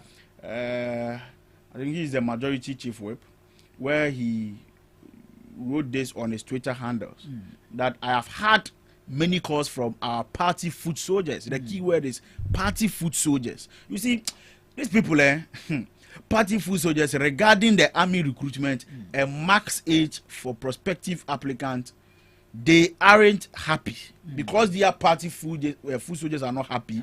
So I decided to look at some countries and their set standards in this matter. These are my findings. So basically, what they are trying to say is that since this Fourth Republic started, that we've been doing military recruitment. And, you know, every organization and their standards for recruiting people. So you cannot dictate to them. And moreover, is this even important? The question I keep asking myself is, what does this solve? What problem does this advocacy solve? These were the same people in opposition that were advocating for a declaration of state of emergency to solve our galamsey issues. What has happened to that? Especially for Sam George. Sometimes when I hear him speak, I feel like this guy has no shame because he has lost integrity, he has lost credibility, and whenever he speaks, basically, sorry to say, I would say, lacks bankruptcy in terms of intellectual discourse, because this was the same person who was advocating for the anti-LGBTQ bill and then the CST tax removal, where he said if President Mahmoud doesn't remove it, he's going to attack his personality and all that. Today, what has happened to those advocacy? And the only thing they can do is to come and talk about military age limit for recruitment. Is the question I ask myself is that the pertinent issue affecting, or is that a pertinent need of our Ghana Armed Forces? Is that what they need now? Have you gone to ask them, what do you need to equip yourself? Then you come and then tell us, because your party foot soldiers who are above the age limit, who do not meet the conditions to be recruited, are complaining. So you are advocating for them to extend it to 35. Some are even saying to 40, 50. How can you say this? Because basically the age limit, if you go and even check the reason behind this age limit, is because of 1, physical fitness, 2, career development, and that's the most important thing.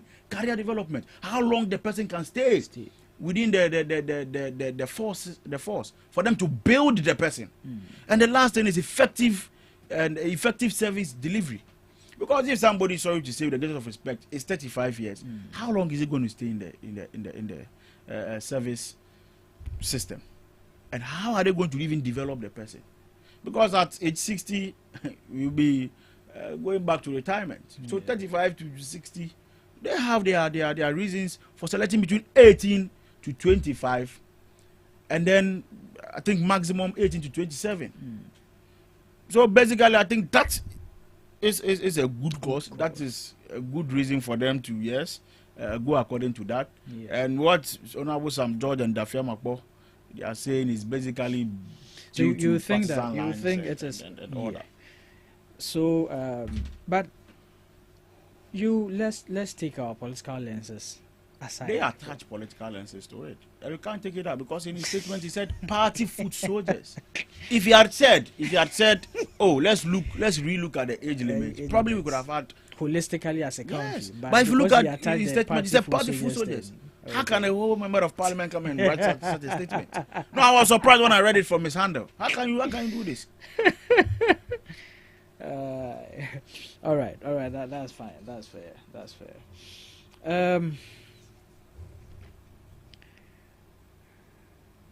The military.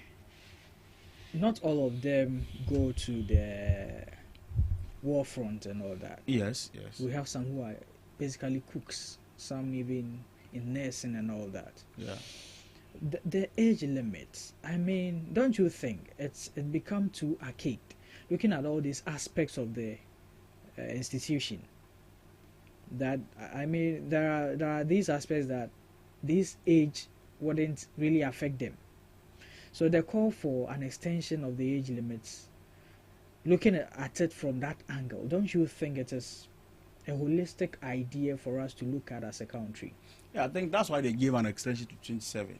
And the extension of 27 is for the tradesmen, those who have vocational skills, skill background, like cooking, driving, and all that. So they, I think, have the extension to that 27. You see, regardless the fact that the person is a cook or a driver or any of tailor or whatever, if they are going to the war front, they go with them. Okay. They don't go with only those infanteries who go and then be doing the shootings. Those who cook equally go with them. Okay. And they train them too. All right. Let me ask this question. Yes. They used to have a retirement age. Yes, please. Of what? Was it 55, right? Yes, 55. And your party extended it. Was it because of a particular reason? Yes, we extended it because if you check, we never said our party full soldiers wanted an extension, because we had the president had a meeting with their heads, and then they suggested an extension to 60, which was granted for them. But in this case, you see, if they had come out clearly that, oh, you know what, the age limit, looking at probably how our country setting is, and then the youth age, because I think our youth age is from is it 15 to 35. Yeah. Maybe if you gave that reason, probably people would have reasoned with you. But if you come and tell us your party foot soldiers are phoning you to tell you that they go and they are not meeting the requirement, for that matter, we should extend it. We should be worried about that. Okay. You should be worried about that. All right. And this is a case too that the military are not complaining that the age limit they have given, there is a shortage, or they are not meeting those requirements. You get it? Yeah. So there are a lot of alternatives we can look at. If maybe the age ranges we're looking at, which is from 18 to 25 or 27 maximum, we are not getting people within those ages to apply, then that is where we can look at this alternative too. But this is a case, there are a number of people who even apply and don't get. Okay. All right. Thank you, Baki. Baki. Today, I don't like it when it becomes one-on-one, because you get all the facts without any rebuttal. They choose not to come. So. Okay, but let's look at this. The NSB, the National Signals Bureau, their Director General has come out with a stern warning that they are now monitoring social media activities, and so whoever gives out some misinformation that will cause panic in the public domain will be, arrested. They will come after you. But we all know what misinformation can do to a country. Look at what happened in Rwanda and all that. Is it now? Because we've had instances where there were complaints of the government going after social media, TikTokers and all that. But looking at some of the information that people put out, do you think that, the NSB putting in this directive is the right call? This is going to bring some sanity into our media space. Yeah, so, you see, with regards to this issue, I've always said that it's true. There is a lot of misinformation in the system. Today, even if you are conducting a research and you are not careful, you would even go and conduct and get wrong informations. You go and conduct the research, get wrong informations, go and sit on television or whatsoever platform you find yourself, and then you give out those misinformations.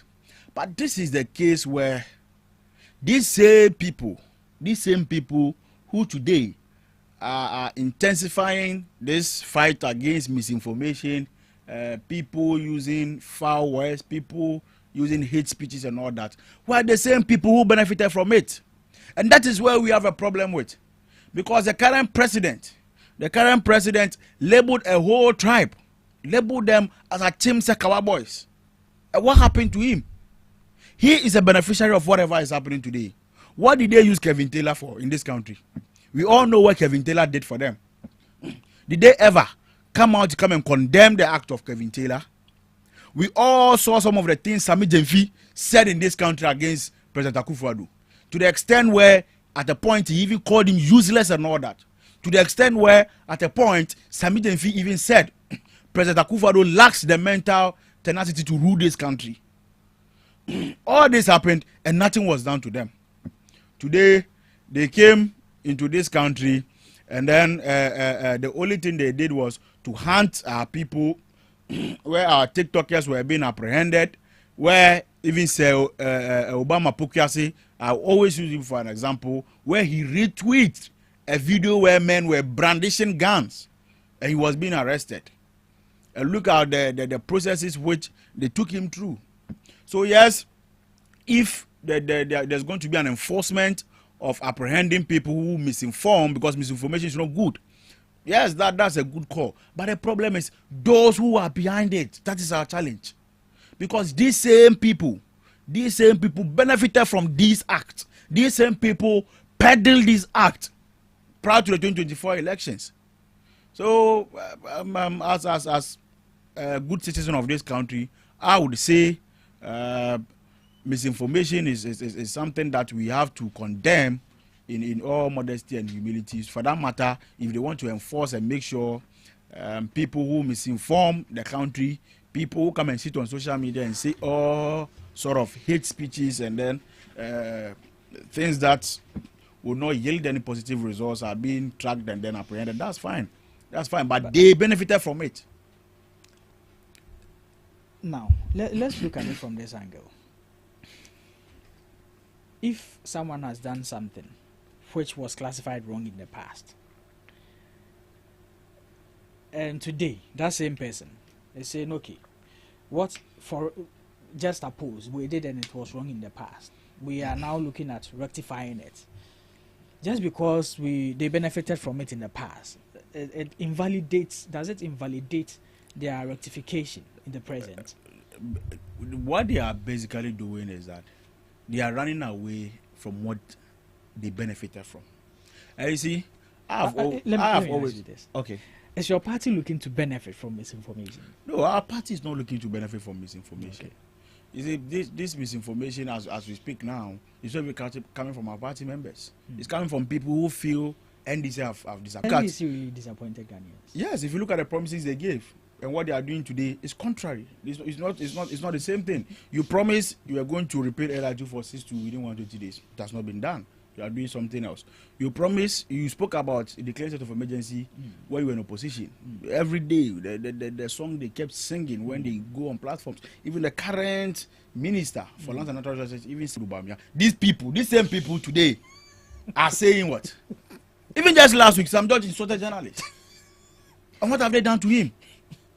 No, let's be honest. What have they done to Sam George? Okay. So you see, they said leadership by example. Yeah. How we speak, what we say. Sometimes we, the political class, we have allowed people to intrude inside and start some of these speeches that do not help us. Okay. Because if you look at them, they benefited from it. That's why I always praise Dr. Alhaji Mahmoud Bawumia.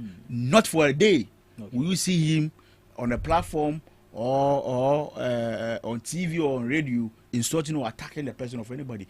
Every day is a battle of ideas, what he thinks he can do, or is attacking you with an idea or asking you questions. Okay. But what did they do? We've had videos, and I can play it to you, and then evidences where their president, the current president, used stupid several times. Where even referred to Martin Amidu. That what stupidity is that? He said this as a president, and today you are telling us that hey, if you do same, I'll use IP address to come and apprehend you. The question we are all asking is that what moral right does he have? Because you've done some before. Okay. You've benefited from it. We all saw what Kevin Taylor did in this country. We also how Kevin Taylor came into this country, and then the warrant that was placed on him was lifted. We all saw it. We witnessed it. Okay. And today, what are these people coming to tell us? All right. Their communication officer, what didn't he say against President Akufo-Addo? Sami Jenfi, what didn't he say against President Akufo-Addo? To the extent he even labeled the former president as a useless president. Oh, really? Yes. The videos are here. When I watched them, I was even sad. Hey. To the extent where he said the president even lacks the mental tenacity to handle this country. And what happened to them? But when they came into power, we've seen what they are doing. They've arrested our TikTokers, they've arrested Obama Pukiase, and they've arrested a number of people just because they are also sharing their views, for which most of us might disagree with how they went about saying what or sharing their opinions. Because I believe everybody should be allowed to say his view, to say what he or she thinks about what is happening, but the mode of communication is also very important. Okay. The mode of communication is important, but they benefited from it. So please, they should spare us those pretentious righteousness. Yes. Okay, thank you. Honestly, I like the answers you are giving, but then also, if the opponents was here, I think they would have had. They will not have anything. That's why they didn't come, because they know what they've done. That's why they won't come. Anyways, there were complaints about the NSS portal being delayed and all that.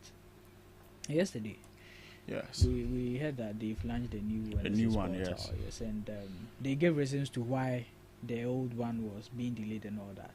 It was because, I mean, the oral institution has brought up some allegations from the NSS cabal. Oral is always giving allegations. Today they've not been able to prosecute a single person. They will. Let's give them time. They themselves are disappointed. Okay.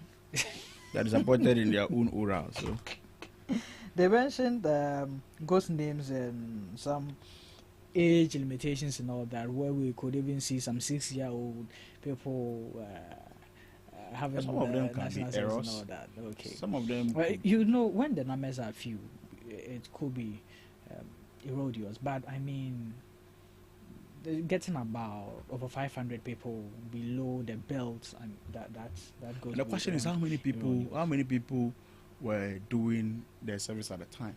There were more than that. So you see, it could be an oversight, because how is it that even if I want to loot or I want to do any connections with the system, definitely they will look at the age limit. Okay. So how can they put somebody who is just 1 year old? Definitely it's not going to make sense. Okay. So I would say it was an oversight, or it was a system failure or system problem. Okay. So that 1 year, 2 years, even the NSA director herself, when she was speaking, said probably maybe it might be system failure or system challenge. Okay. Yes. But now the new portal, they mentioned some new features of it. Do you? Oh, for these people, following them sometimes can be misleading enough, because myself I'm yet to do my NSS. Okay. I think yesterday I tried several times. Were you able to? No, but I'm still hoping to see if today it will be able to go through. And I think a number of people yesterday were complaining, for which I told them maybe the system. Maybe it's the traffic. Yes, because first day everybody would want to do that. But you see, there's something that I think they have to come out and tell us, because just within 9 months, we've had 2 NSS directors. It was a reshuffle that they brought Madam Roots, to come and take over. And the first NSS director that came, we also there will not be special posting. There will not be. He himself was reposted. So, and then they didn't give us any reason for reshuffling him, because if somebody comes to sit on a national television and then he's bold enough, there will not be special posting. But have there been any special postings? No, how he was talking about special posting and reposting, and saying there will not be special post, and you yourself you were reposted. So shows that. Are you saying that maybe the party wanted to do the special posting, and because he was there and wasn't so that's why I said that they should have come out to tell us the reason why he was reshuffled. Because you see, sometimes some of these special posting and the reposting, I don't have a problem with it because I can be in Accra. Yeah. Then maybe you go and post me to somewhere like Boko, or you go and post me in my hometown like Damango, or you post me in Bole, or somewhere far away from where I'm staying. And sometimes even taking off fire, going to transport yourself from Accra to that place. There are a lot of people who are independent, who depend on themselves, who work to feed. So imagine I have nobody who is catering for me where I'm working by myself. I take care of myself in Accra, and then you are posting me to somewhere Bole or Volta region or Savannah region. How then do you expect me to? So you cope? Think the reposting sometimes it makes sense? Yes, because if there is valid reasons, and especially with this SHS postings, where you see some of their staffs say, you know, we cannot do anything about it. I was just looking at the lady, I was like, you don't know what you're talking about. Sometimes let's exercise patience and handle people in the right way, because somebody might be in Accra, then you post him as a day student to somewhere in Volta region. Oh, but does that happen? Yes, sometimes they do happen. There was a woman who was complaining that she's in Accra. Her child has been posted to Damango Senior High as a day student. How do you expect him to go and come? You get it. So some of these challenges, I'm serious, you can follow the stories. Some of these challenges are bound to happen. Yes, and that is why they should be reposting. That is why they should be special posting and all that. Sometimes, maybe the course I offered, I have a special field I want to work at, or I want to go to a special field where I think I could learn something from. To attach or to adapt in the course I studied. For that matter, if I say, okay, you know what, let me do special posting so that I get where I want, so that I can learn from. What is wrong with that? Then they appoint you, you came, and all you could do is jumping from one TV station. You saw the tension he raised in this country. Oh, I'm not going to do special posting. Oh, anybody wants to do special posting, forget about it. It's not going to work. No reposting, no nothing. We just slept and woke up and we heard, hey, my friend, you yourself, you have to be reposted. You have to be reposted. And then they brought Madam Ruth. I am hoping Madam Ruth will come and do a diligent job for us. We are just hoping she will come and serve us with all honesty. She should be truthful to us. If the allowances will not come, she should just be honest with us that will not come. We don't want any. I saw her promising that, oh, they are looking at an increment. Was actually coming to that, but since you brought it I saw her talking about they are looking at an increment. You know what? But is that not a good thing? If you know you are going to increase and the flow of money is not going to come, just stop it and pay us what is there. What is there already? Yes, because you see the increment, sometimes you go and then increase something and overburden yourself and you cannot be able to pay. So if you think you cannot release, or the cash flow is not going to come when you increase it, just maintain what you have. Work on how you are going to release our land. Because if you start this NSS, and 1 month, 2 months, our allowances you yourself will stage the protest there. You yourself will stage the protest. They will hear from us. So basically, I think people too are having challenges with their credentials not being found on the system. Yes, sometimes you key in your student ID and out of your date of birth, and they tell you your credentials are not found.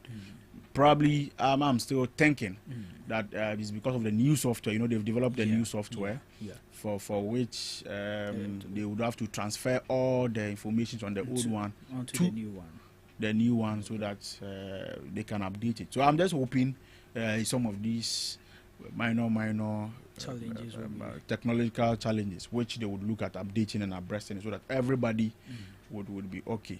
Because how the calls are coming, you know, some of us were student leaders. For that matter, people are going to phone in, and you know, when I was a TESCOM president, you know, our institution believed so much in we the youth, and for that matter, always gave us slots to bring some of our people to be posted in the various institutions they wanted. And that's one thing I've always applaud our TESCOM coordinators for lobbying for those slots for us, so that we also post our members.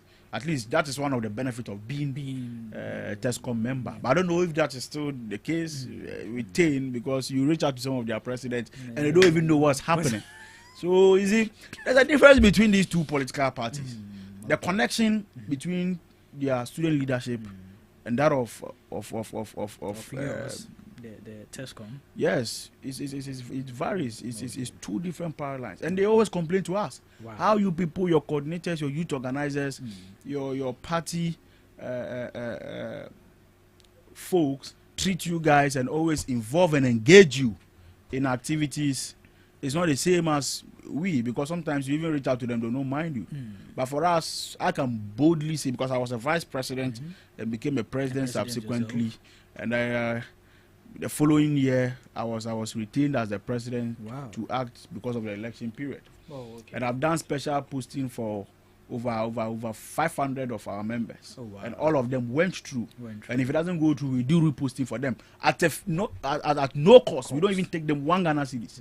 So I'm hoping at least, to also boost our student front, to also boost our young men and women who are students, to also believe in politics, to also come and contribute their quota, to share their ideas.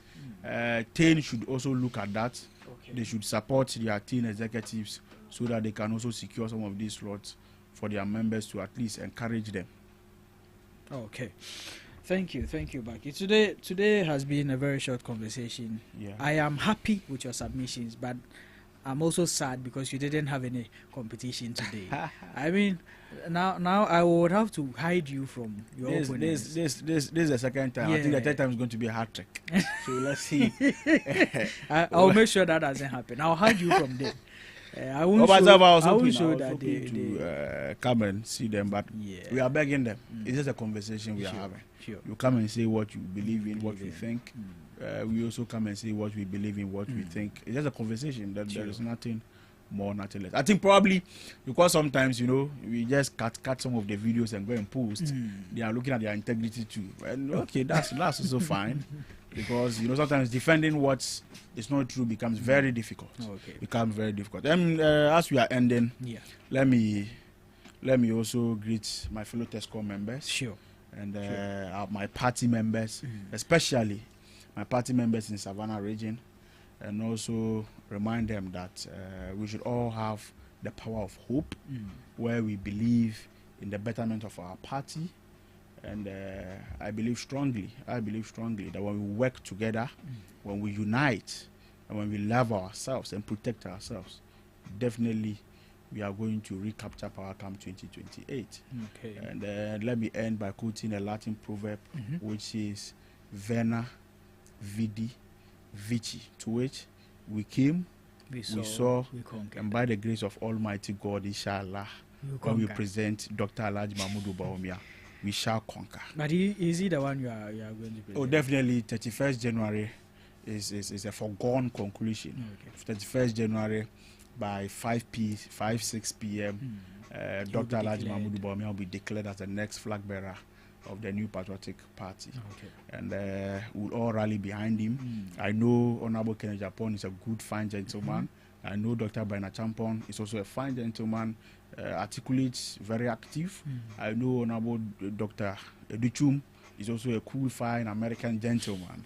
And Engineer Kwabena Japon, who is on the verge of is also a gentleman. And I know they all rally behind Dr. Alhaji Mahmoud Bawumia, so that we go and then capture even abroad the power. Yes, abroad everybody. When we are done with the elections and we do our party structural elections, definitely everybody will be whipped in line. And even if not whipped in line, definitely if you want the betterment of the party, would all in the name of unison come together, work together, and make sure we rescue this country, because where the country is going is not good at all. And we all have to come on board and make sure we rescue this country. I think Kwabena Japon's case has to do with the development fee, which is a 4 million fee that was charged on all the candidates. I think 4 of them have paid so far, leaving Kwabena Japan, for which they've given 48 hours. He has not been disqualified yet. He has been given 48 hours to show his powers, to show that yes, cash day, you should go and bring it. I know sometimes you are doing some of these things in order to show your ability. As a presidential candidate, it's not a joke. You have to show the ability of being able to raise funds That is not to say you are rich, you are having that money and solely you are going to pick it. No, you should be able to lobby for funds. You should be able to raise funds. We've all gone into elections before, even though ours is just some minor elections. But still, you have to go and appeal for funds. You write letters, you write all those things. You go and raise funds to come and do your campaign. And anybody who says money has no place in politics or campaign, it's a lie. Okay. It's a lie, because even moving from one constituency to the other, you buy fuel. When you go and meet people, if you let people come and gather and then you go and meet them, definitely you've taken their time. You find some snacks for them, what we call item 13. PK has been taking item 13 a lot. What we tell them as item 13, just to also show appreciation that, okay, I called you and then you graced my call. Yeah. And you see, there are a whole lot of things money does. Yeah. Money has a contributing factor in everything we do. But that shouldn't mean that it should be the backbone of who leads our party. No, that shouldn't be the backbone. But it's a contributing driving factor which will bring us back into power come 2028.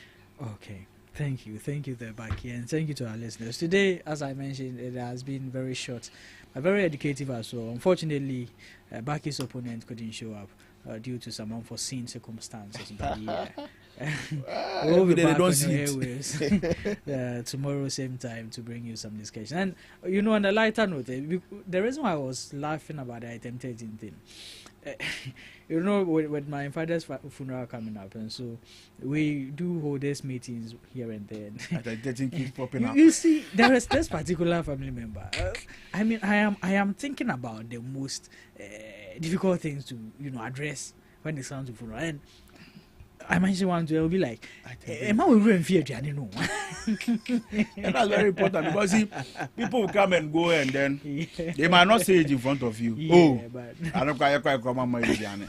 But me, for our first said funerals. Okay, I don't know why people go and eat, but that is the demand. That is the culture. And sometimes it's not the political class. When I hear people say, "Oh, why are you giving them money?"